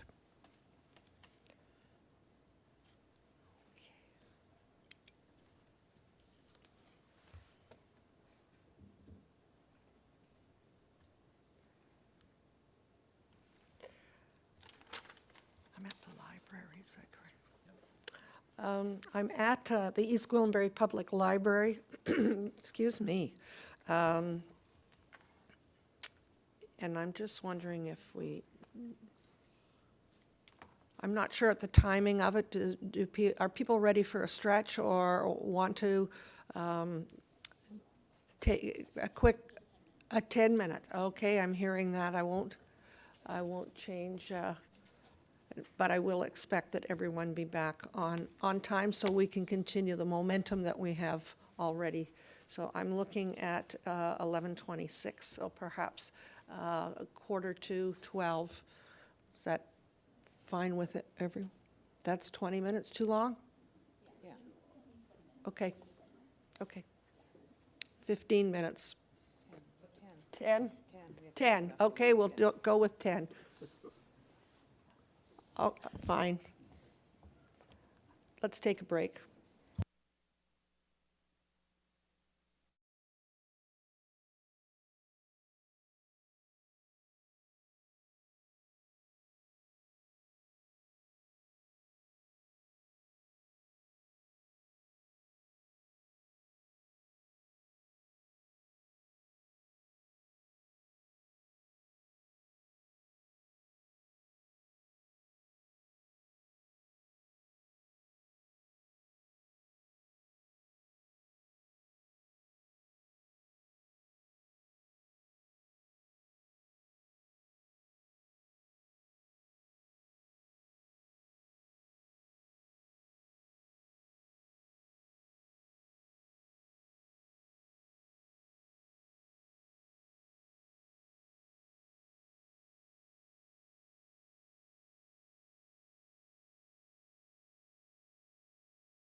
Good to have you with us today.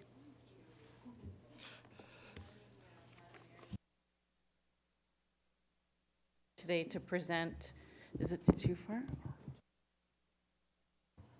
We don't want to miss any of this. Wait till I'm done. It's a pleasure today to be here to present the library's draft 2026 business plan. Now I have big shoes to fill after that presentation that was just made. Excellent speaking. So I'll try to be brief so we can get to Sandra Sador, our CEO, who will bring you all the details that you need to know about our plan. This year is a special year. We're closing in on the final year of our 2023-2026 strategic plan, a plan that has guided us through growth, change, and major milestones. We've celebrated 50 years of EGPL and are about to open our long-anticipated new branch in the Halp. Both moments remind us that the library is more than just a service, it's a pillar of our community. This plan reflects where we are today and ensures we're ready for tomorrow. It's about continuity, stewardship, and keeping momentum as we move into a new era of growth and leadership. Next slide, please. So for planning and transition for the board, 2026 marks the 4th year of this library board's term, one that I have been extremely proud to be a part of. This brings a dual responsibility to finish strong and to set the stage for the next board. We're working to capture the progress we've made, from new community partnerships to expanded services like Library of Things, so that the incoming board can pick up with clarity and confidence. We're fortunate to have a dynamic, committed team of board members now. Retaining that experience and passion where possible will be a tremendous asset in ensuring continuity and stability through the transition. As you all well know, East Gwillimbury is one of the fastest growing municipalities in the province. The new branch is a symbol of how we've responded to that growth, and it works in conjunction with our branches in Mount Albert, Holland Landing, the Sharon Library Locker, and our digital branch. Together, these branches show how we're meeting community needs today and while we're planning for a strong tomorrow. At the same time, the new branch signals a need for thoughtful transition. This business plan ensures our services and priorities remain aligned with our growth and strategic plans, even as the board changes. Next slide, please. So for governance and responsibilities, the role of the board has always been to look at the big picture. Our responsibility is to guide, not manage, and to make sure the library has leadership and resources and the direction to thrive. With regards to that, first, our core responsibility I'll speak to is governance and strategic direction. Our strategic plan has carried us through anniversaries and leads us into expansion. This year, we're making sure that every initiative is completed and we're preparing for the next planning cycle. Second is financial oversight. We've worked hard to connect our business plan, budget, and strategic plans to ensure responsible stewardship of taxpayer dollars. And third is advocacy. Every time I walk into a branch or meet our staff at a community event, I see the excitement people have about what we're building together. We host in our locations and reach out at things like farmers markets to meet our residents where they are at. That's the story we share with council and our partners. The library isn't just keeping up with growth, it's helping shape a healthy, connected, and curious community. This year is about continuity of leadership in the community and support for our hard work that our EGPL teams do each and every day. We are celebrating our growth plan, achievements, and activating our new Queensville branch, and advocating to make sure the library of tomorrow is even stronger than the library of today. Madam Mayor, I'd like to now introduce Sandra Sador, our library CEO, to expand on the 2026 business plan strategic initiatives. Welcome. So good to have you with us today. Thank you. Thank you, Christine. Good morning, Madam Mayor and Council. Forward there. Next slide. Thank you. We have compiled the 2026 Library Business Plan presentation for your review. As noted by our Library Board Chair, Christine Glenn, the year ahead will be focused on the strategic plan and the implementation of key priorities that reflect our commitment to empowering residents and enriching lives. The library core programs and services align with our strategic priorities. We deliver inclusive and innovative customer service through lending, digital collections, community programming, research support, technology infrastructure, and library space administration.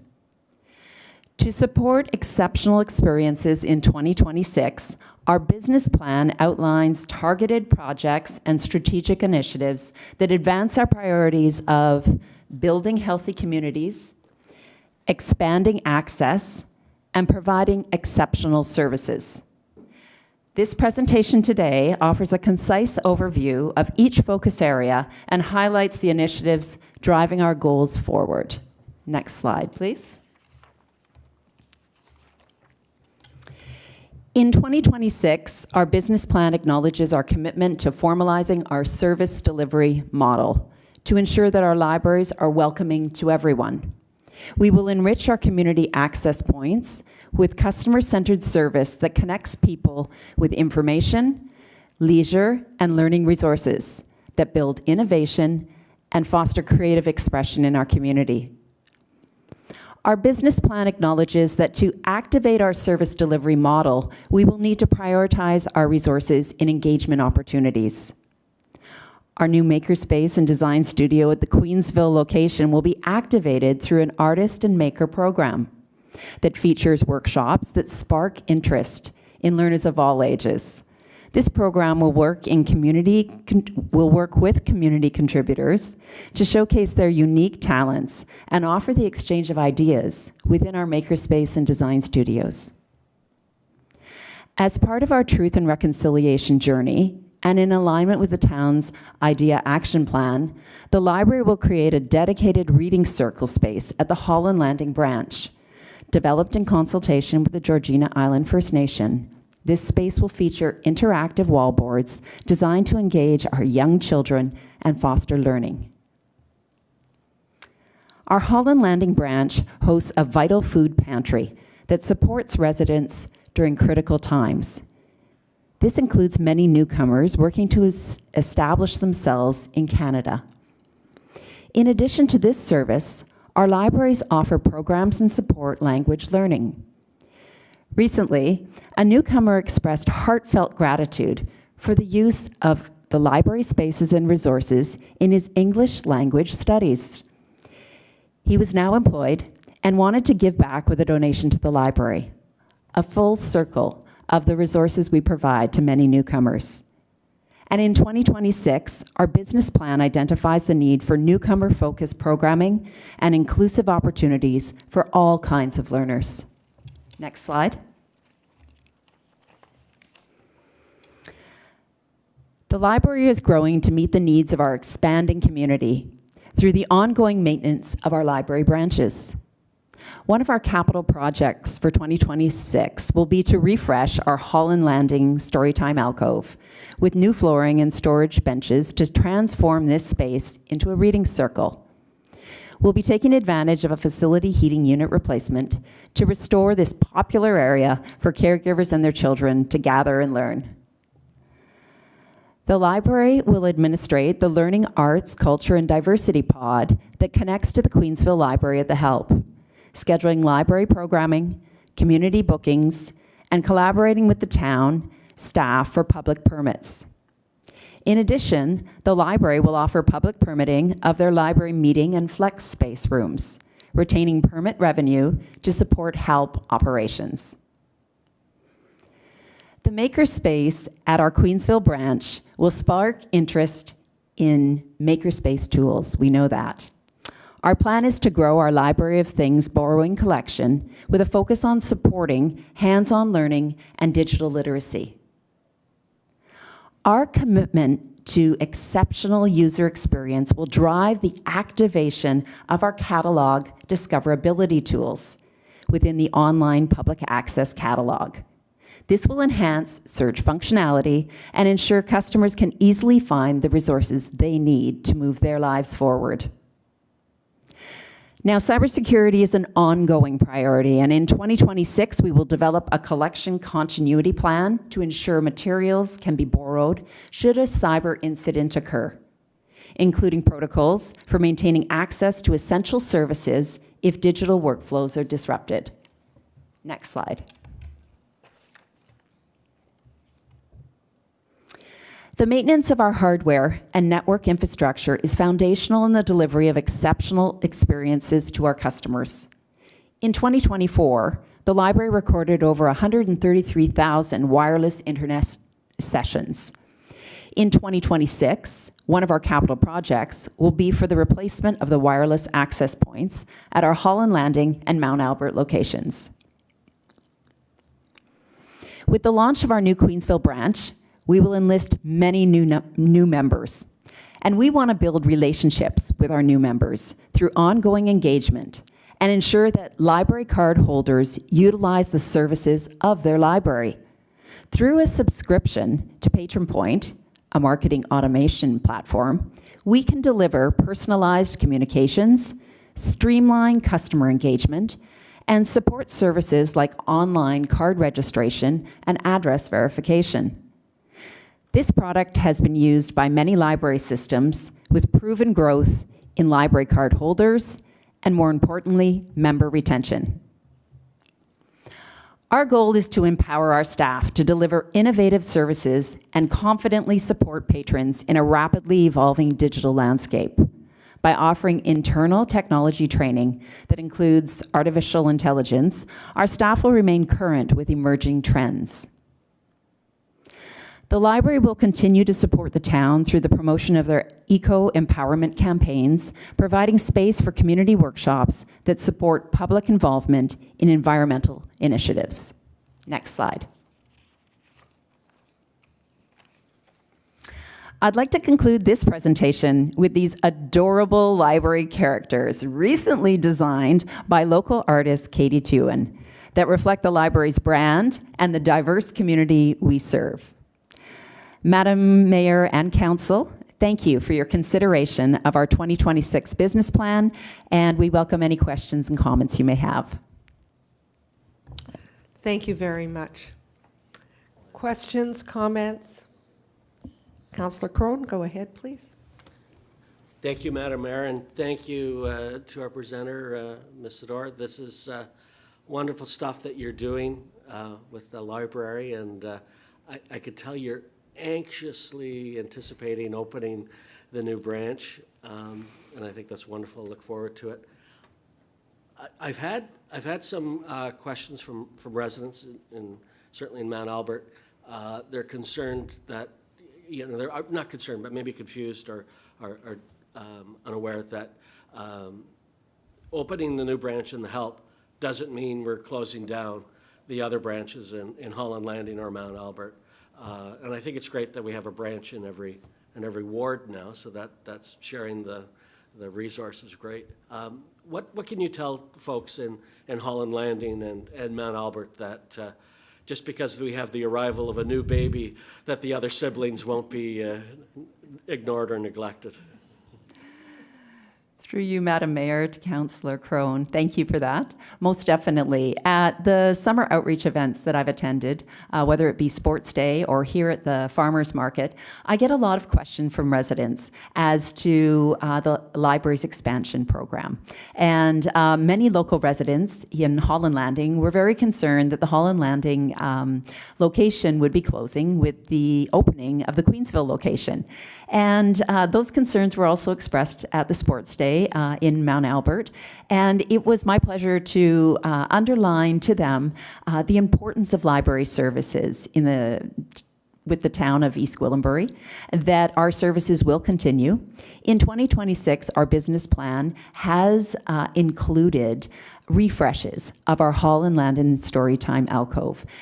This is an opportunity to take advantage of a slight facility repair, but it also sends a message It sends a message to Holland Landing parents and caregivers that we are putting resources into that location. We're refreshing it. We're making it available to our community there, and that we're in Holland Landing to serve that community.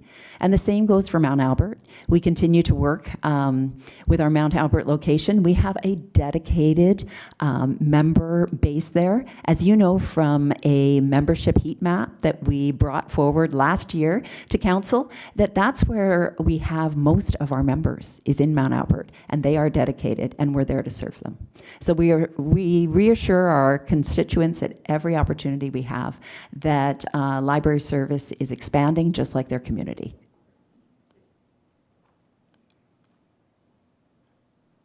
Councillor Leahy.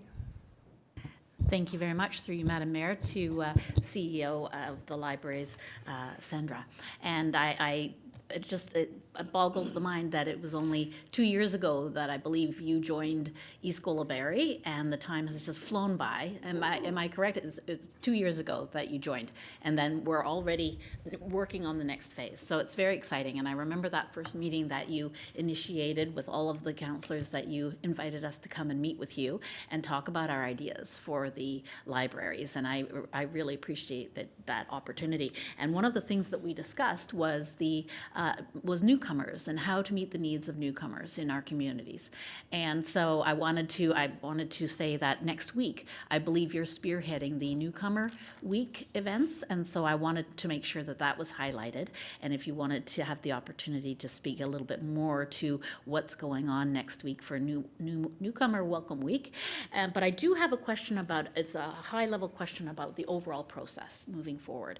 So when strategic planner Stephanie Crone spoke, she, at the beginning of her talk, she said there was a distinct but aligned process with coming up with the business plans. So there's a distinct and aligned process which Ms. Cronfley spearheaded for the municipality, but she indicated that there was a different process for the library. Could you please add some information to what that process looked like in terms of business plan and strategic planning? Through you, Madam Mayor, to Councillor Leahy. Thank you so much for your questions. I'll start with the lighthearted ones. So most definitely, we are looking forward on September the 18th. We're working in collaboration with the town. We were awarded $10,000 to put in place a welcoming and newcomer-focused event. So we're working closely with Shannon to get that up and off the ground. It's going to be a fantastic opportunity for traditional foods being served, wonderful cultural experiences for everyone to share and to learn together. It'll be hosted at the arena, and we're really looking forward to that. So it's fantastic. And certainly in my year that I have been in East Gwillimbury, it's been a fantastic opportunity to work both with council and to learn more of the residents that live here, and how we can best embark on crafting business plans that meets the needs of our residents. So of course, the library is unique in the sense that we do have a library board, and that's put in place through the legislation, the Public Libraries Act.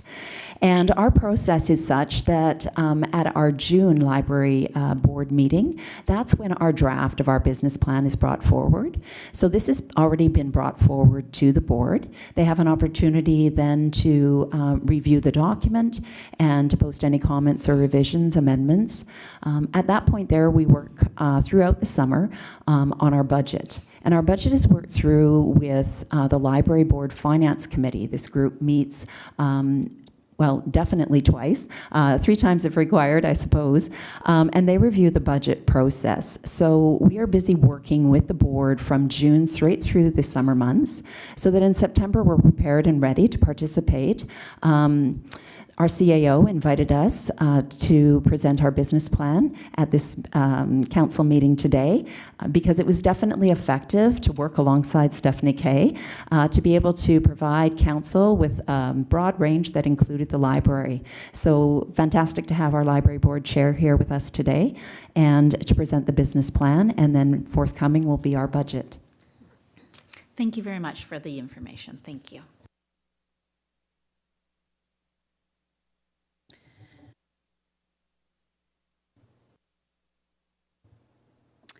Thank you. And I really appreciate the great presentation from both our library board chair, Christine Glenn, and CEO Sador. Thank you so much. I've always said that I felt that our investments in libraries is some of the best use of taxpayer dollars because it is about affordability. All the things that the library provides for free to residents. So people who newly move up here and are house poor, they at least can go to the library. They can take out books, they can take out DVDs, they can take out the Library of Things, they can participate in programs. So I thank you for everything you're doing with that. There was a comment earlier about opening this new branch and would we close the others? And I was wondering if you could reflect on the report that we got at the library board around the space analysis, that we are, if I remember correctly, we are below municipal comparators, even when we open the help. So ideally, if we had an infinite supply of money, we'd be opening yet another branch as well. And I'm just wondering if you can comment a little bit on our space analysis even after we open the help.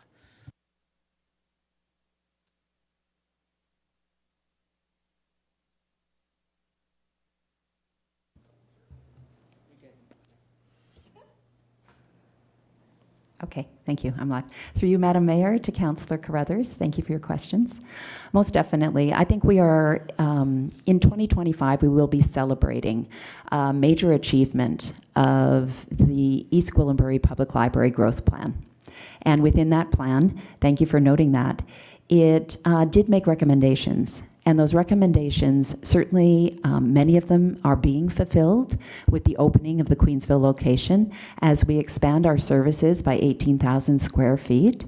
It is an expansion that will allow us to provide resources, 28,000 new materials to our community, and that is a huge success of the growth plan. And the library board has worked diligently to ensure that happens. Most definitely, as noted in the growth plan, which is available on our website, and I can certainly forward along to council for their review, it does denote that that will still not fulfill the requirements, if you will, for our rapidly growing community. So we participate on a regular basis at senior management team meetings. We are well aware of the secondary plan that is ongoing and the plans that are in place for Green Lane and beyond. As everyone is aware, we know there's opportunities for library expansions, and the board is very interested in ensuring that future recreation facilities similar to the HELP or the Ross Family Complex include libraries, and we will be advocating for space within those new recreation centers as the funding is allocated and our community continues to grow. So we look forward to that, and most definitely, I agree with you, Councillor Carruthers, libraries really are one of those equalizing centers and spaces. And I know Shannon most definitely has spoken to the fact that there is a difference between a space and a place. And our goal is to be a place within this community where people feel comfortable and welcome. Thank you very much.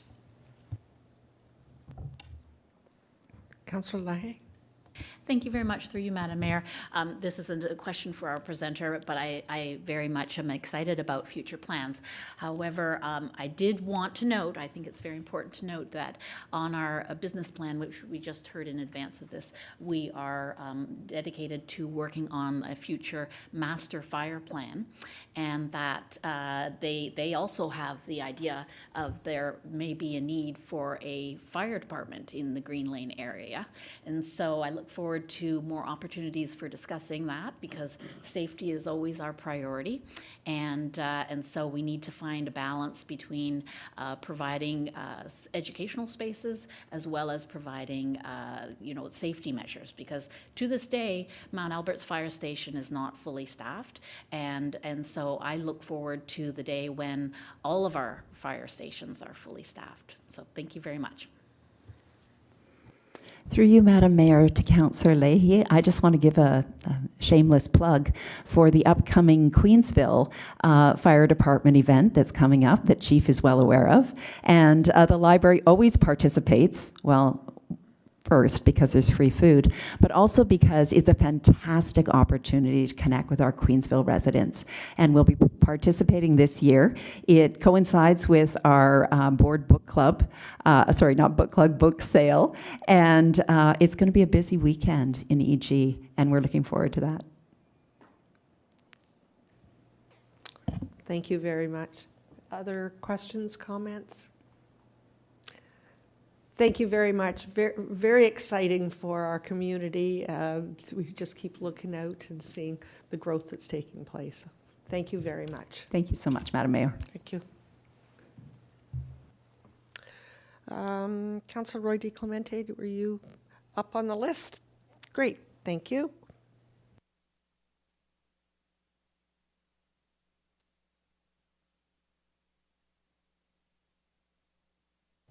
Are you? You've moved. Thank you. All those in favor?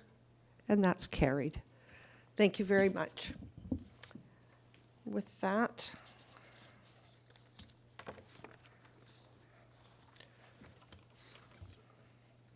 I'm going to turn the chair over to Councillor Crone for Parks, Recreation and Culture. Thank you, Madam Mayor. We have a couple of things on the agenda today for our department, and first item on the agenda is the Parks and Recreation Culture Report, Draft Event Strategy. Mr. Karmazin, could you take us through this, please? Thank you. Through you, Mr. Chair. The event strategy provided has been a journey over the past year, which commenced with a presentation to Council by our consultant and staff on the process for the event strategy to guide the existing and future events within East Gwillimbury. I'd like to highlight the in-depth public consultation process undertaken with this strategy, including and not limited to a survey of over 560 residents, over a dozen meetings, including community groups, committees of council, and public consultation meetings. The consultant report provides a thorough analysis and specific high-priority recommendations. These recommendations are provided by way of an executive summary, which we have presented as a resident report. At this time, staff are recommending receipt of the strategy with further public consultation for a minimum of a 30-day period. We remain absolutely flexible on the timelines for the public consultation period, with a final report back to Council with the public input, potential amendments, and final recommendations for approval of the strategy. I'd be happy to answer any questions Council may have. Thank you, Mr. Karmazin. Before I open it up for questions, could I have a mover for this, please? Moved by Councillor Roy DiClemente. And again, just to reiterate, this is for receipt and seeking direction for a 30-day consultation. Are there any questions? Oh, okay. Seeing none, I will ask for the vote. It's moved by Councillor Roy DiClemente. All those in favor? None opposed, and that is carried. Thank you. All right, next on the agenda is the update on the Health and Active Living Plaza and the grand opening. So this is, maybe that's what everyone was waiting for. So please fill us in on this, Mr. Karmazin. Thank you. Through you, Mr. Chair. I'm thrilled to announce the grand opening for the Health and Active Living Plaza. The Health and Active Living Plaza is the largest and most significant expansion and enhancement in parks, recreation and culture, and library services in the town's history, focusing on health, active living, and the overall quality of life for our residents. The opening program provides 3 days of exciting programs, activities, and events for our residents to enjoy. Communication staff will be providing an update for the public to attend this historic opening weekend. Parks, Recreation, and Culture staff have successfully secured full sponsorship through the Queensville Community Group of Builders for the opening program, including all activities. I'd like to sincerely thank the staff members Rhonda Wilson and Bethany Lee for chairing the working group for the opening program. I'd also like to highlight that Parks, Rec, and Culture is now pre-registering for programming and permits offered at the Health and Active Living Plaza, as well as drop-in recreation and membership opportunities. If you're interested, please visit our website. Our staff have received an unprecedented response to the initial help recreational opportunities that have been presented. Lastly, after the opening program for the Health and Active Living Plaza, Parks, Recreation and Culture staff are planning a comprehensive report back to Council with Finance on the closing out of the process for the HELP project. I'm pleased to report the project continues to track significantly under the Council-approved budget as we approach the closeout for this project. I'd be happy to answer any questions related to the Health and Active Living Plaza grand opening event. Thank you, Mr. Carmison. And before we ask any questions, can I have a mover for this? Moved by Councillor Carruthers. Who has a question? Councillor Leahy, please go ahead. Thank you very much, through you, Mr. Chair. So I have two questions for our General Manager of Parks and Recreation, Mr. Carmazan.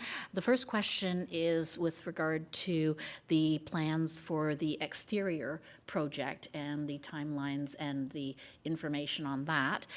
So just so everyone understands, we'll be opening, the grand opening is for the building itself and the interior, but I thought you might say a few words to address the future landscaping, etc. But my first question is with regard to the communication strategies that are taking place right now. I have many members of East Gwillimbury coming up to me asking questions about can they sign up for swim lessons right now, even though it hasn't opened yet. What sort of a communications plan is there in advance of the grand opening? Thank you. Mr. Carmazan, you want to take charge of that? Thank you, through you, Mr. Chair. An update for the exterior townwide park development. We have started on construction, and they've made significant momentum with earthworks and servicing of the site, grading, as well as install of some of the existing amenities, or the pre-install of some of the existing amenities. That construction will continue through the fall and winter months into the spring and early summer of 2026, with an anticipated opening of the exterior of the park in June to July of 2026. We will be maintaining very strict and demarcated construction hoarding while that construction occurs, so we have safe access and egress to the facility for residents and facility patrons. As far as the communication strategy, we do have a very robust communication strategy that has been developed with corporate services and communications. I will say we have opened up the pre-registration for all of our recreational programs as well as our permits, and again, that can be found on the town website, and we do offer hard copies through each of our recreation centers as well as our library branches for those who would prefer a hard copy version of our Health and Active Living Guide. And if there are any additional questions with regards to the communication strategy, I would refer those to the General Manager of Corporate Services. Okay, thank you, Mr. Carmazan. Another follow-up, Councillor Leahy? Yes, thank you, through you, Mr. Chair. Thank you very much. I think it's really exciting that we'll all have the opportunity to get a commemorative edition of the Health and Active Living Plaza opening guide, and so I appreciate the fact that it has been printed in hard copy for this year especially, and so I appreciate that the staff listened to our suggestions last year, and so it's really nice to see that coming to fruition, that idea. So yes, I'm hoping that maybe the communications department can answer my second question with regard to the grand opening. Who would like to, Bethany? Through you, Chair Crone. Might you repeat your second question, Councillor Leahy? Thank you very much, through you, Mr. Chair, to Bethany Lee of Communications. I was inquiring as to what special strategies you have involved and what you are planning in terms of communication, because many residents seem to still be unaware that the opening is taking place in mid-October. Thank you. Excellent. Through the chair, thank you very much for the question. It's a good one. And you know, we have been happily going on the journey to share that the help is coming soon. And much of that you would have seen over the last, I'm going to say 6 months, through video storytelling and social media and taking folks through that behind the scenes. So we've been in those lead up early phases of communication to make sure that folks know that it's coming and what the facility will be all about. I would add that we purposefully stayed pace with Mr. Karmazan's team and the development to ensure that we were communicating at the right time about the grand opening, but especially the programming and when you could sign up. So as mentioned, Mr. Karmazan shared that the registration through the Health and Active Living Guide went live several weeks ago, and I understand on the first day the registrations reached our total registrations last year on day one. So we do know that folks are aware of registration and so on. So it's a really good news story. In terms of the grand opening itself and these wonderful activities that are coming, you're going to start seeing that roll out today. Once we had heard from you, we wanted to make sure that everybody was on the same page, and we've got those announcements coming out through media release, through social media, on our digital screens across all of our footprint. And you name the channel, we're going to put it out there, and we're very excited to welcome in the community. So help us share the word, and we're really looking forward to it. It's going to be a big splash, so to speak. I hope that answers your question, Councillor. Thank you. Yes, thank you very much. Thank you very much. Any other questions, Councillor Roy DiClemente? Not so much a question. I just, Mr. Karmazan, once again, was modest in saying that there was an unprecedented response. Ms. Lee's comment that on day one we hit what we had done the year before was certainly indicative of the success of the marketing and promotion and the work that the team has done from both departments. And so I guess I don't have a question. It was more just a comment that it's happening. It's really, really, really happening, and I'm so excited. Thank you. Thank you. Are there any other questions? Yeah, I too would like that. I've spoken with many residents who have gone online and checked out the programming. There is a fervor building in the community around this, and it's very exciting times. And it's important to note that this is the single largest project that this town has ever undertaken with the building of this facility, and staff, all of staff, and every department deserve a lot of credit, because I know it was a team pull. So well done on efforts to date. Unless there's any other questions, this has been moved by Councillor Carruthers. All those in favor? Unopposed? Motion carried. Thank you.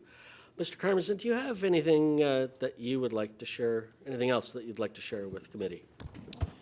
Through you, Mr. Chair, nothing further at this time. Thank you. Thank you. Does anyone from committee have any questions for Mr. Karmazan? Seeing none, I will pass the chair back to you, Madam Mayor. Thank you very much. Thank you very much. We're at item K, Development Services, with Councillor Roy DiClemente in the chair.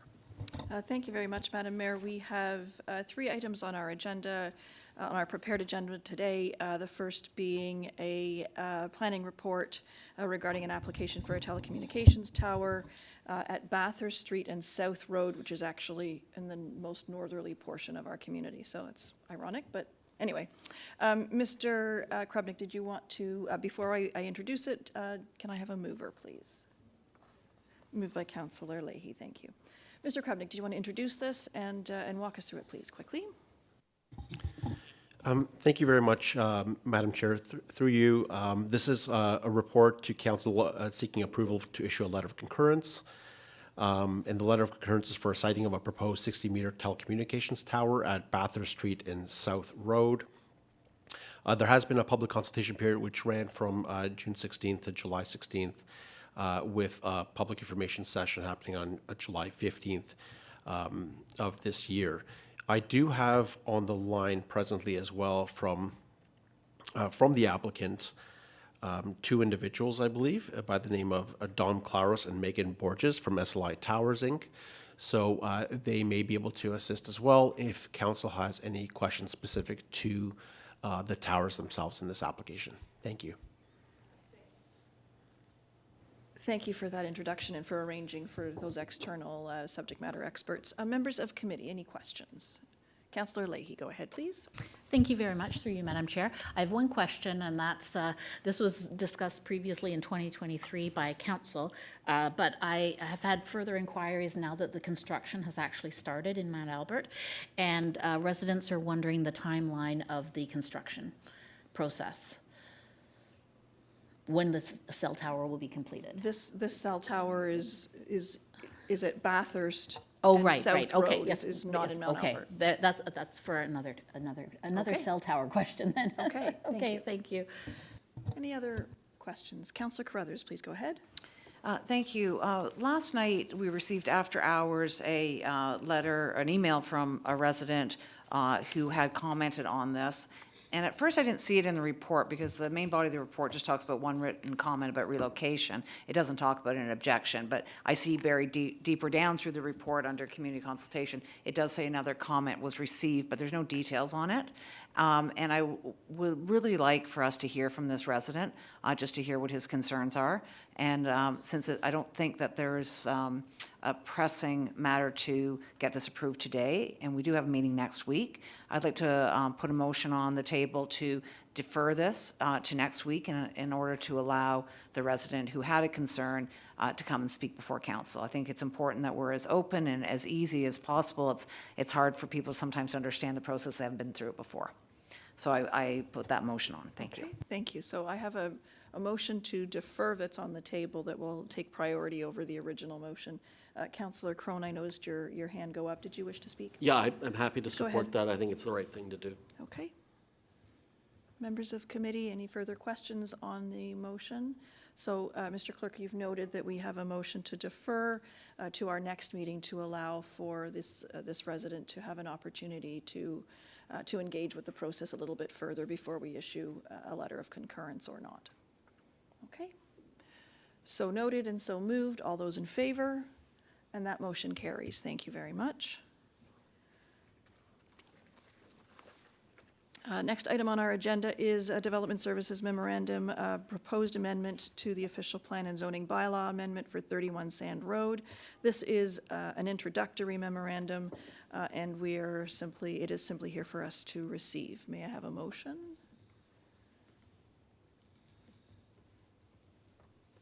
Moved by Mayor Hackson, thank you. Mr. Krupnik, did you have anything you would like to add to your introductory memo? Thank you, Madam Chair. Only to state that this is an application that's come in our door on June 26th of this year. Was recently deemed complete on July 21st. That meaning is that they have simply provided the requisite studies and reports to the municipality to review this application. And I do want to make the public and council aware that it will be coming to a public meeting on October 21st of this year at 6 p.m.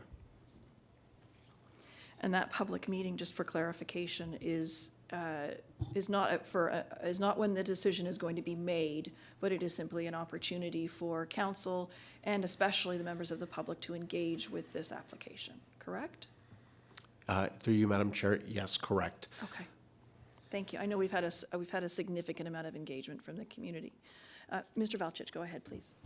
Madam Chair, this is I want to take this opportunity because it kind of ties into something I said earlier about starting to formalize traditionally effective but informal practices. So one of the things that we are working on, which I think will be beneficial to the public, it'll be beneficial to council members.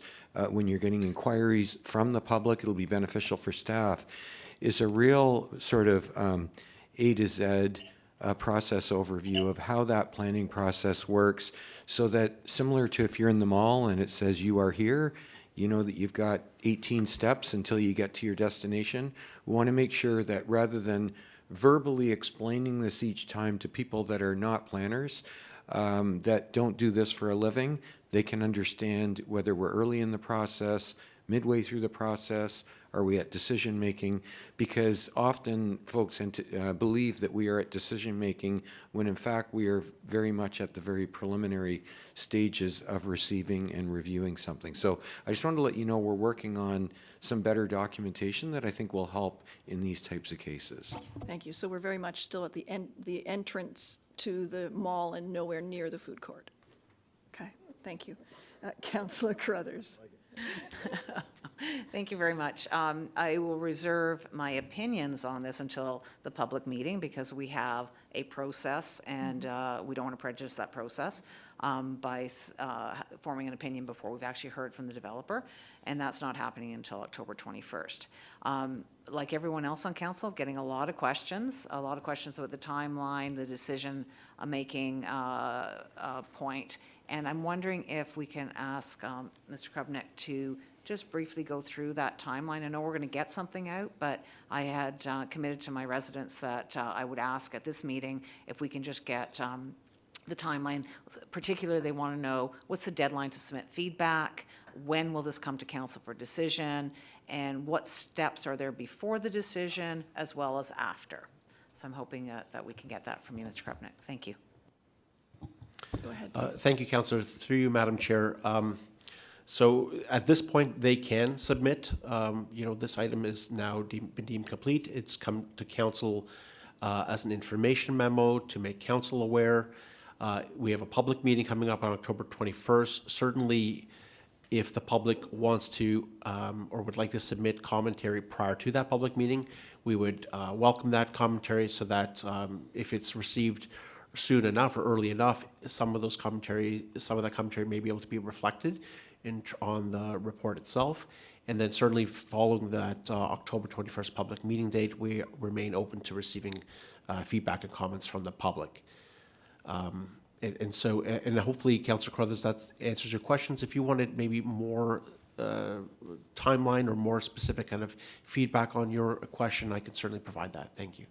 Thank you. I was asking what the deadline is for. I know they can submit it now and they can submit it up to October 21st. And I know at public meetings, the mayor always says, if anyone else has other comments that occur to them after the meeting, please submit them. So the residents are asking what's the deadline. So is there a time when we stop receiving public input? I'm thinking it's when we make the decision. So if we can get some idea on the timeline of when we're making the decision. Go ahead. And again, through you, Madam Chair, absolutely. We remain open to receiving feedback from members of council and from the public throughout this process. The one deadline I would make council aware of is that there is a legislative deadline to make decisions that has been introduced to us by the province. And that is for an official plan amendment and zoning bylaw amendment such as this one. The legislative timeline is 120 days from the date on which the application was deemed complete. Now, the typical course of practice and why that's important is that the typical course of practice is that a decision often takes more time than those 120 days because there is multiple iterations of an application that can come through the door, and there can be changes made, and some of the changes can be quite significant in nature to the benefit of the application or to respond to public or council commentary. But why that 120 days is important is that after or following a 120 days, that is a period of time in which an applicant can appeal an application to the Ontario Land Tribunal based on a non-decision of council. So to clarify, if we don't make a decision in 4 months from when this was deemed complete, and when was this deemed complete? July 21st, correct? Through you, Madam Chair, it was deemed complete on July 21st, 2025. Okay. So if we don't make a decision, then they can go to the tribunal on non-decision. So we are going to be asked to make a decision fairly shortly after that October 21st meeting. Am I correct? Through you, Madam Chair, we typically don't bring a recommendation report back to council until staff feel that the application is at a place where it can be recommended to council one way or another. Certainly, if there is no movement on an application, there could be a report. There could be a report for Sorry, so I think I would leave it at that, Councillor, that typically we can bring a report prior to that, but typically if there is inertia and kind of movement with the application and there being comments by the public or council that are being addressed in a positive fashion, then we continue those discussions and we continue to move them forward, and we have a second circulation, and perhaps we have even a third circulation to rectify all those kind of points that are being made. And at that point, where we feel comfortable with it, we would bring in a report to council for a recommendation. So does that 120 days reset every time? It does not, Councillor. So there is always, through you, Madam Chair, apologies, it is always a risk of staff and council that following the 120 days, that application can be appealed to the tribunal. Thank you very much. So it's a process that involves a bit of art and some technical work as well. It's not a set in stone. There's legislation that allows for it, but I think in our experience, we've had situations where an application has been deemed complete, and we're working diligently together with the applicant to try and bring something that everyone can support and compromise on, or there's another process that plays into the timeline. I think that's very helpful for residents to hear that. If I may, they had two other questions. One, just around their comments, they wanted to know if they have to include their address and phone number, and if when they comment is sent to the planning department, if that is automatically added to the file, or if they have to request to do so. And that's my final two questions. Mr. Krupnik. Thank you, Councillor. And through you, Madam Chair, each comment that comes in through the department, we do note that comment. We do ask for a way to be able to communicate with somebody submitting a comment so that they can be made aware of any decision being or report being brought forward to council or any other public forum in which this application will be discussed. So do they have to include an address and phone number? It is recommended that they, at the very least, include a phone number or an email address so that we can stay in contact with the applicant, with the resident. Thank you. Thank you. Councillor Johns, you had your hand up. Yeah, thanks, Madam Chair. I'm just trying to consider how to frame this, because I'm thinking about like our roles versus the staff roles as we're sitting here as directors of the corporation. And Mr. Krupnik, you just delivered again through you, Madam Chair, to Mr. Krupnik. Your opening statement was that there's a 120-day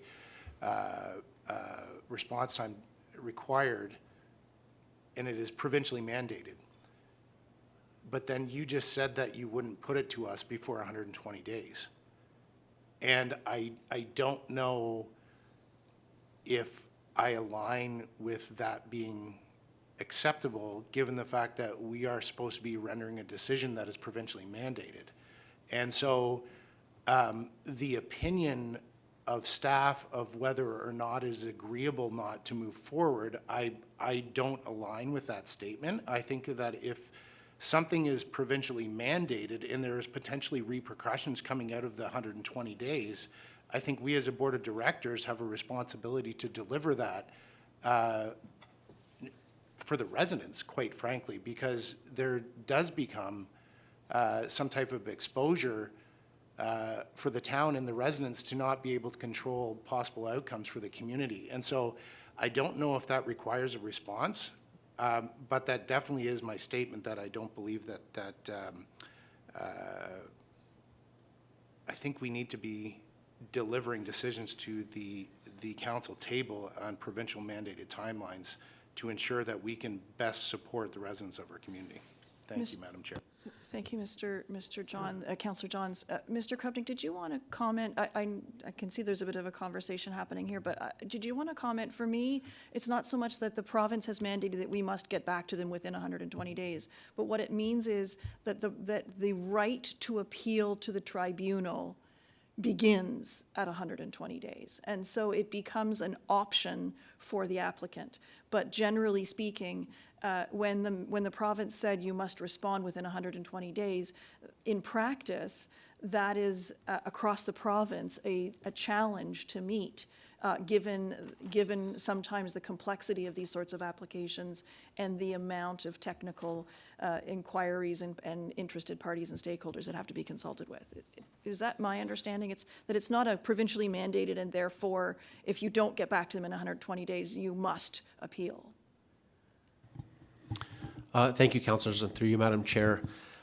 Yes, that 120 days, so certainly I believe council can direct staff to report back on this within the 120 days, but that window, that window is there so that we can, or the province is directing us to move forward with development in as expedited fashion as we can.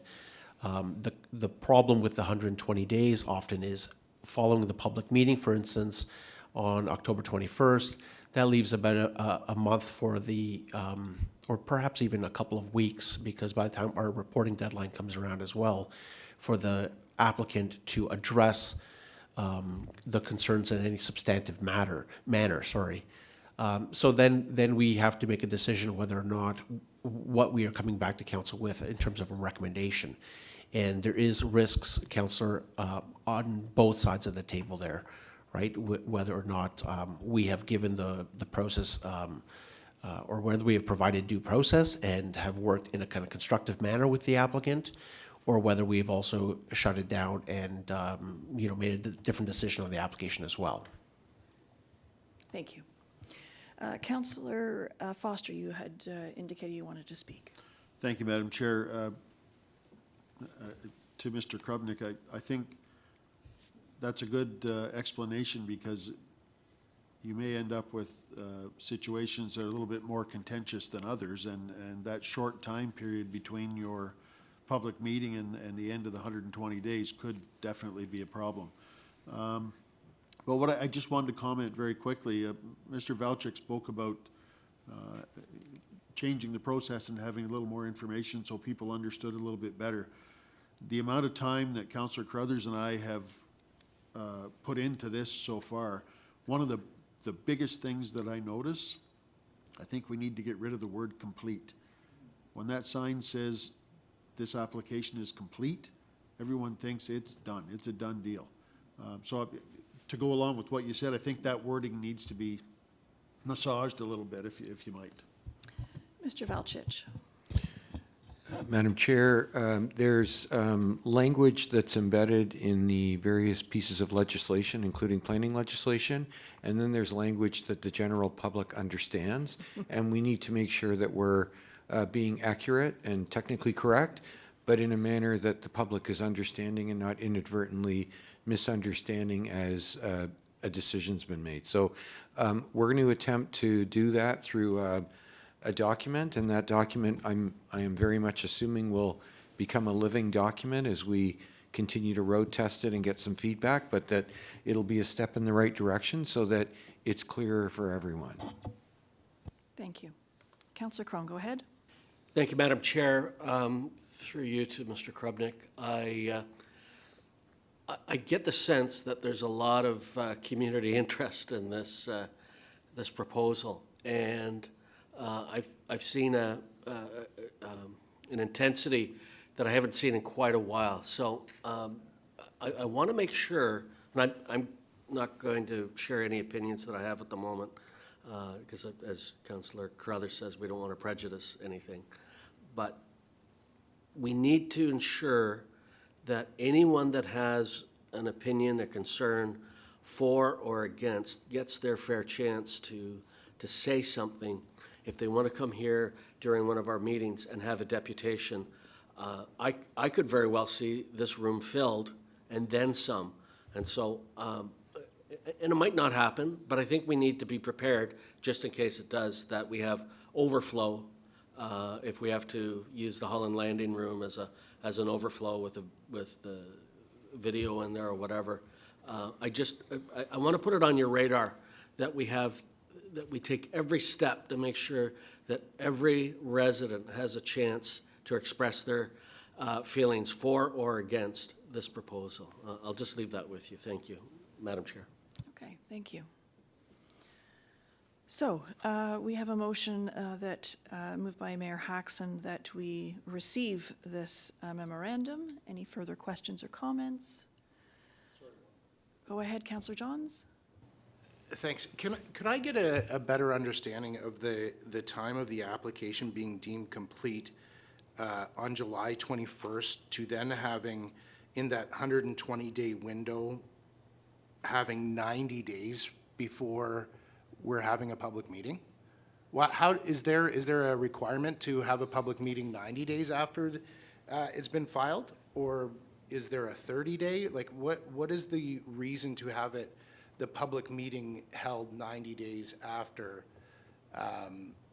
it has been deemed complete by our staff? Mr. Krupnik?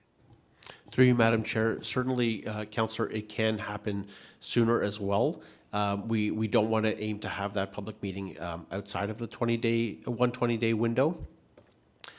And we want to give it some reasonable amount of time from it being introduced to council through this forum and medium as an intro memo, and there being a public meeting as well. So for instance, in this month as well, it could have conceivably also been on our next week's council, but it provides a very, very tight turnover from this intro memo to a public meeting as well.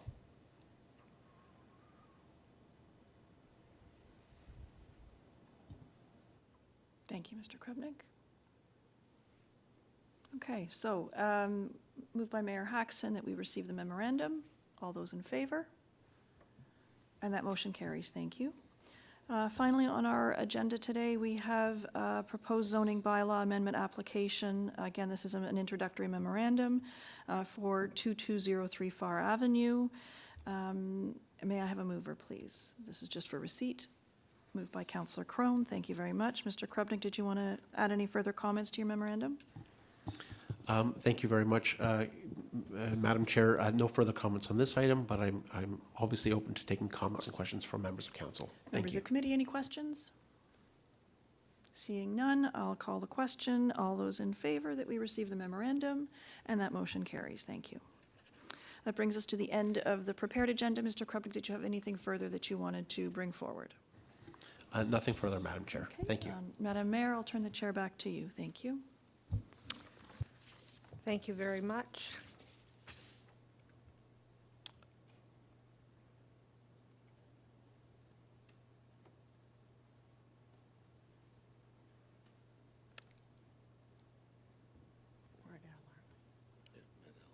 We are at L, Engineering and Public Works, with Councillor Leahy in the chair.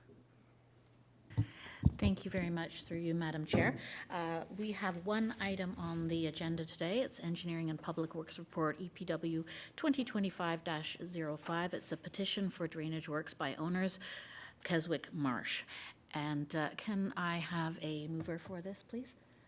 Thank you, Councillor Johns. And I would like to ask our General Manager, Mike Molinari, to address this report. Thank you. Thank you, and through you, Madam Chair. So the town received a drainage petition from property owners within the Keswick Marsh to incorporate approximately 12 kilometers of dikes and berms along the water courses within those lands as a formal municipal drain. Burnside, who is our town's drainage engineer, completed an initial screening and recommends that the petition be accepted by council and that the town proceed with a preliminary report to determine the costs and extent of any required repairs. They would also confirm that there remains sufficient support to proceed with establishing the municipal drain and with a final report back to council. So the extent of the works for the preliminary report and the future detailed report, if the project proceeds to that phase, is still being developed. And this report that's before you today just simply provides staff with the ability to perform the works required for each phase to satisfy the requirements of the petition under the Drainage Act. And happy to answer any questions. Are there any questions from members of council? Yes, go ahead, Councillor Foster. Thank you, Madam Chair. I just wondered, Mr. Molinari, if in the report, I jotted down here that in the report it says only 65% of the owners were in favor of this. So obviously that's you know, there's some other people there. Now, would you assume that that has to do with the cost recovery part of it that we don't have a lot of information about yet either? Yeah, through you, Madam Chair. The amount of support that's necessary for the petition to go forward and for it to be become a municipal drain is prescribed in the Drainage Act. So oftentimes what happens in these cases is there's a certain number of property owners that want something to be done, and there may be some that don't want work to be done. And the Act has set it up in such a way that as long as you meet a minimum threshold, then the works go forward and everybody has to participate. So it can be somewhat controversial, but the process in this is well established in the Drainage Act, and that's why we've got Burnside involved, because they're very familiar with this and can help us make sure that we're following that process and doing this in accordance with the Drainage Act.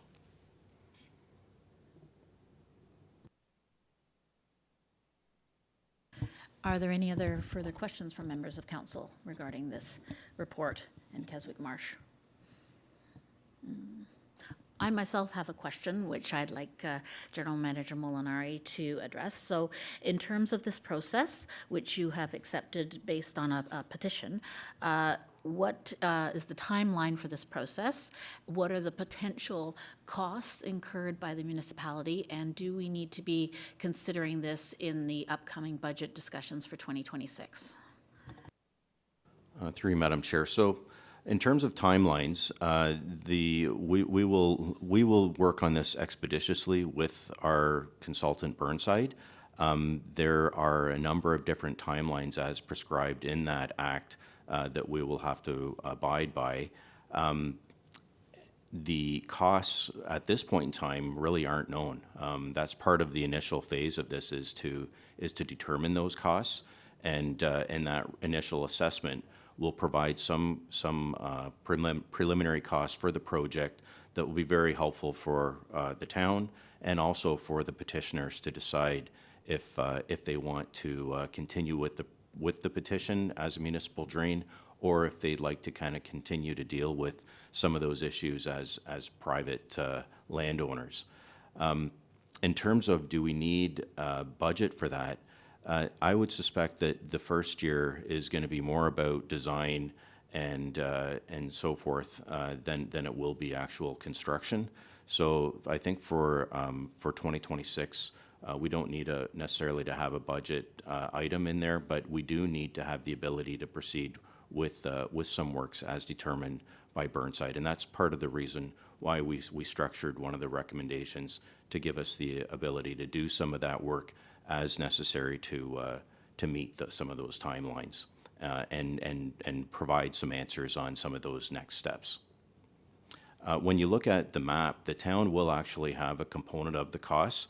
So if we look at the entire area of the that's incorporated within the petition, the town owns roads and right-of-ways within that. So that is the town component of the overall cost in terms of the percentage of land area associated with roads as compared to the private property. So even the town is actually part of has a say in terms of the of being a property owner within those lands. So after the initial screening is completed and the preliminary report is done, we'll have a better idea of who owns what land, what percentage of the land do they have, and what the costs are, and what each landowner's proportionate share of those costs would be. So it's early days right now, and really we have to get to the point where we've got some better information that we can share with everybody to determine if it's a project that everyone wants to proceed with, the town and landowners, or if it's better handled kind of how it is now with just having individual landowners funding repairs that are kind of on their property. Very good. Thank you, General Manager Molinari. Are there any other questions from members of the committee? Seeing none, I have one question. It's not specifically with regard to the work that you are doing in the department, General Manager Molinari, but it's with regard to the petition that was received.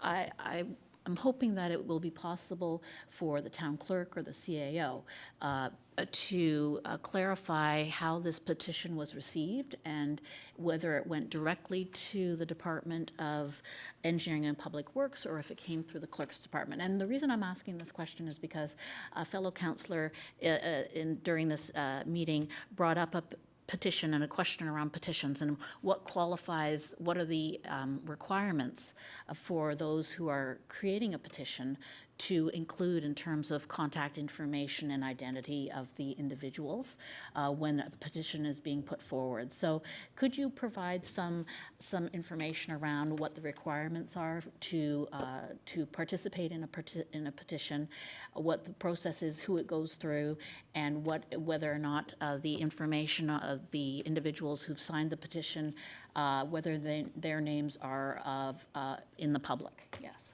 No, well, thank you. Madam Chair, just as a clarification, I think there's a distinction here between a petition from a resident who is concerned about something like traffic safety and so on, and a petition that is filed under a piece of provincial legislation called the Tile Drainage Act. And so perhaps Mr. Molinari could answer that clarification for you, Madam Chair. Thank you very much. I appreciate that. However, I am the chair, and I asked our CAO or our clerk's department if they could please provide clarification on the processes around a petition.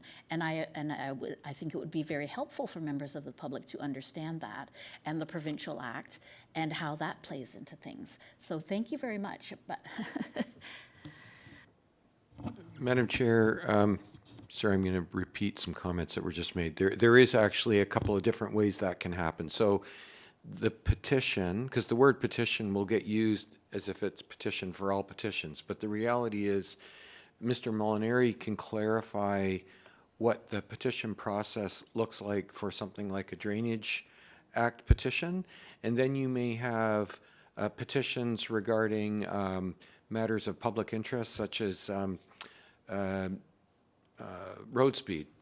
So a petition from a group of residents on a street saying we'd like the speed limit reduced from X to Y or something like that. So I'm just going to ask the Deputy Clerk if, and maybe that's what you were referring to, or were you referring to Drainage Act petitions? Because there is likely some different processes depending on what type of petition we're talking about. Thank you, Mr. CAO Valchich. I would like clarification of the use of the word petition. That's what I was going for, because there are differences in different types of petitions. So if you could provide, and the general residents do not necessarily understand when we're using the word petition, that there are different types of petitions. So I think it would be helpful to everyone to understand what is required if there is a petition put forward to the town about a municipal matter, or if it's put forward under a different act like the Drainage Act, what the requirements are for those who are signing a petition and organizing a petition. Thank you. Madam Chair, that, so if we're starting to look at the different pieces of legislation and what different petitions might look like under different pieces, I certainly wouldn't be in a position to answer that right now. But if that's something that committee would like, we could certainly come back with some information on how that works and with better clarity in, for members of the public that might be interested in something like. I'm just wondering, though, before we leave that, because in many cases they might end up in Mr. Molinari's area, because I'm thinking about things like speed limits and things like that, where we do end up getting organized groups. And it looks like our town solicitor wants to weigh in. I'm just trying to avoid this turning into a 45-minute sort of brainstorming discussion. So, but I appreciate perhaps, that. but However, we can get the yeah, information. I feel for it's sure. very important to make that distinction between the types of petitions and what's required. Madam Chair, given the hour, we have a meeting at 2 p.m. This is, the definition of a petition is not on our agenda. We have a motion on the table from Councillor Johns. I move that we call the question on the Drainage Act matter, please. Thank you very much, Councillor, for your input there. I am chairing this section of the And you are Committee of the chairing, and Whole. under the rules of Yes. procedure, I am entitled to call the question, and I have done so. Thank you very much. Well, seeing no further questions, I would like to call the vote on receiving this report. All those in favor? And that is passed. Thank you very much. And if, does General Manager Molinari, I would like to give you the opportunity to make any other comments if you feel that they need to be made. Through you, Madam Chair. I guess just with regards to the drainage petition, there are forms through the Ministry of Agriculture, Food and Rural Affairs, OMAFRA, that has petition forms specifically for the Drainage Act. And I guess I think just to leave that as part of that particular conversation. But there are, in terms of receiving petitions on other items, we received that through a various array of different correspondence, emails, like they can come in any kind of different form depending on what that is. And we receive those somewhat regularly. The Drainage Act forms actually are received through the Clerk's Department.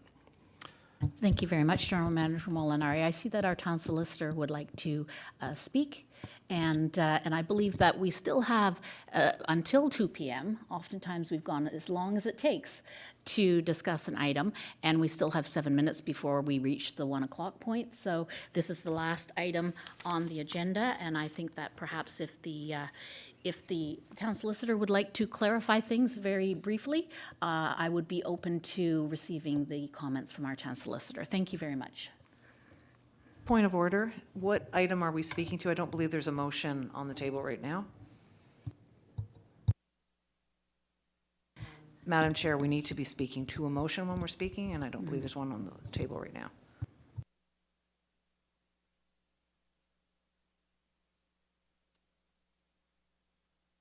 You're in the chair, Councillor Leahy. Yes, thank you very much. I appreciate that. So what I would like to do at this point then, I would like to not put forward a notice of motion to discuss it further, but I would like to revisit that. I will have conversations with staff members at another time so that we can have a more fulsome understanding of the petition process in the future. Thank you. So seeing no other further questions, I will pass the chair back to you, Madam Mayor. Thank you very much. Are there any items or updates to share under M to Q of the agenda? Seeing none, we'll move to item R, which is adjournment. Could I have someone? Thank you, Councillor Crone. All those in favor? And that's carried. And we will be back here. Staff, could you give us a rough idea of the remainder of what we have left to work with? Thank you. Please.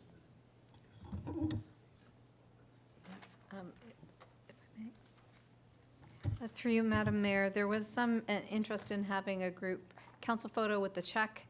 That was expressed to us, so if anybody wants to come down, we have staff who are ready to take that photo immediately following CWC. So we're ready to meet you in the bottom atrium area. Excuse me, through Madam Mayor, we've already had the photography with the MPP. So, and during that, there was an issue that developed in terms of positioning of individuals for the photograph. So I don't think that this is necessary.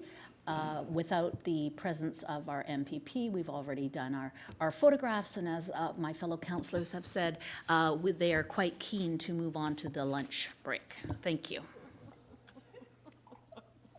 I didn't ask for it. I actually shook my head when they said another photo. I'm not seeing any strong issues at this point. I think we are adjourned.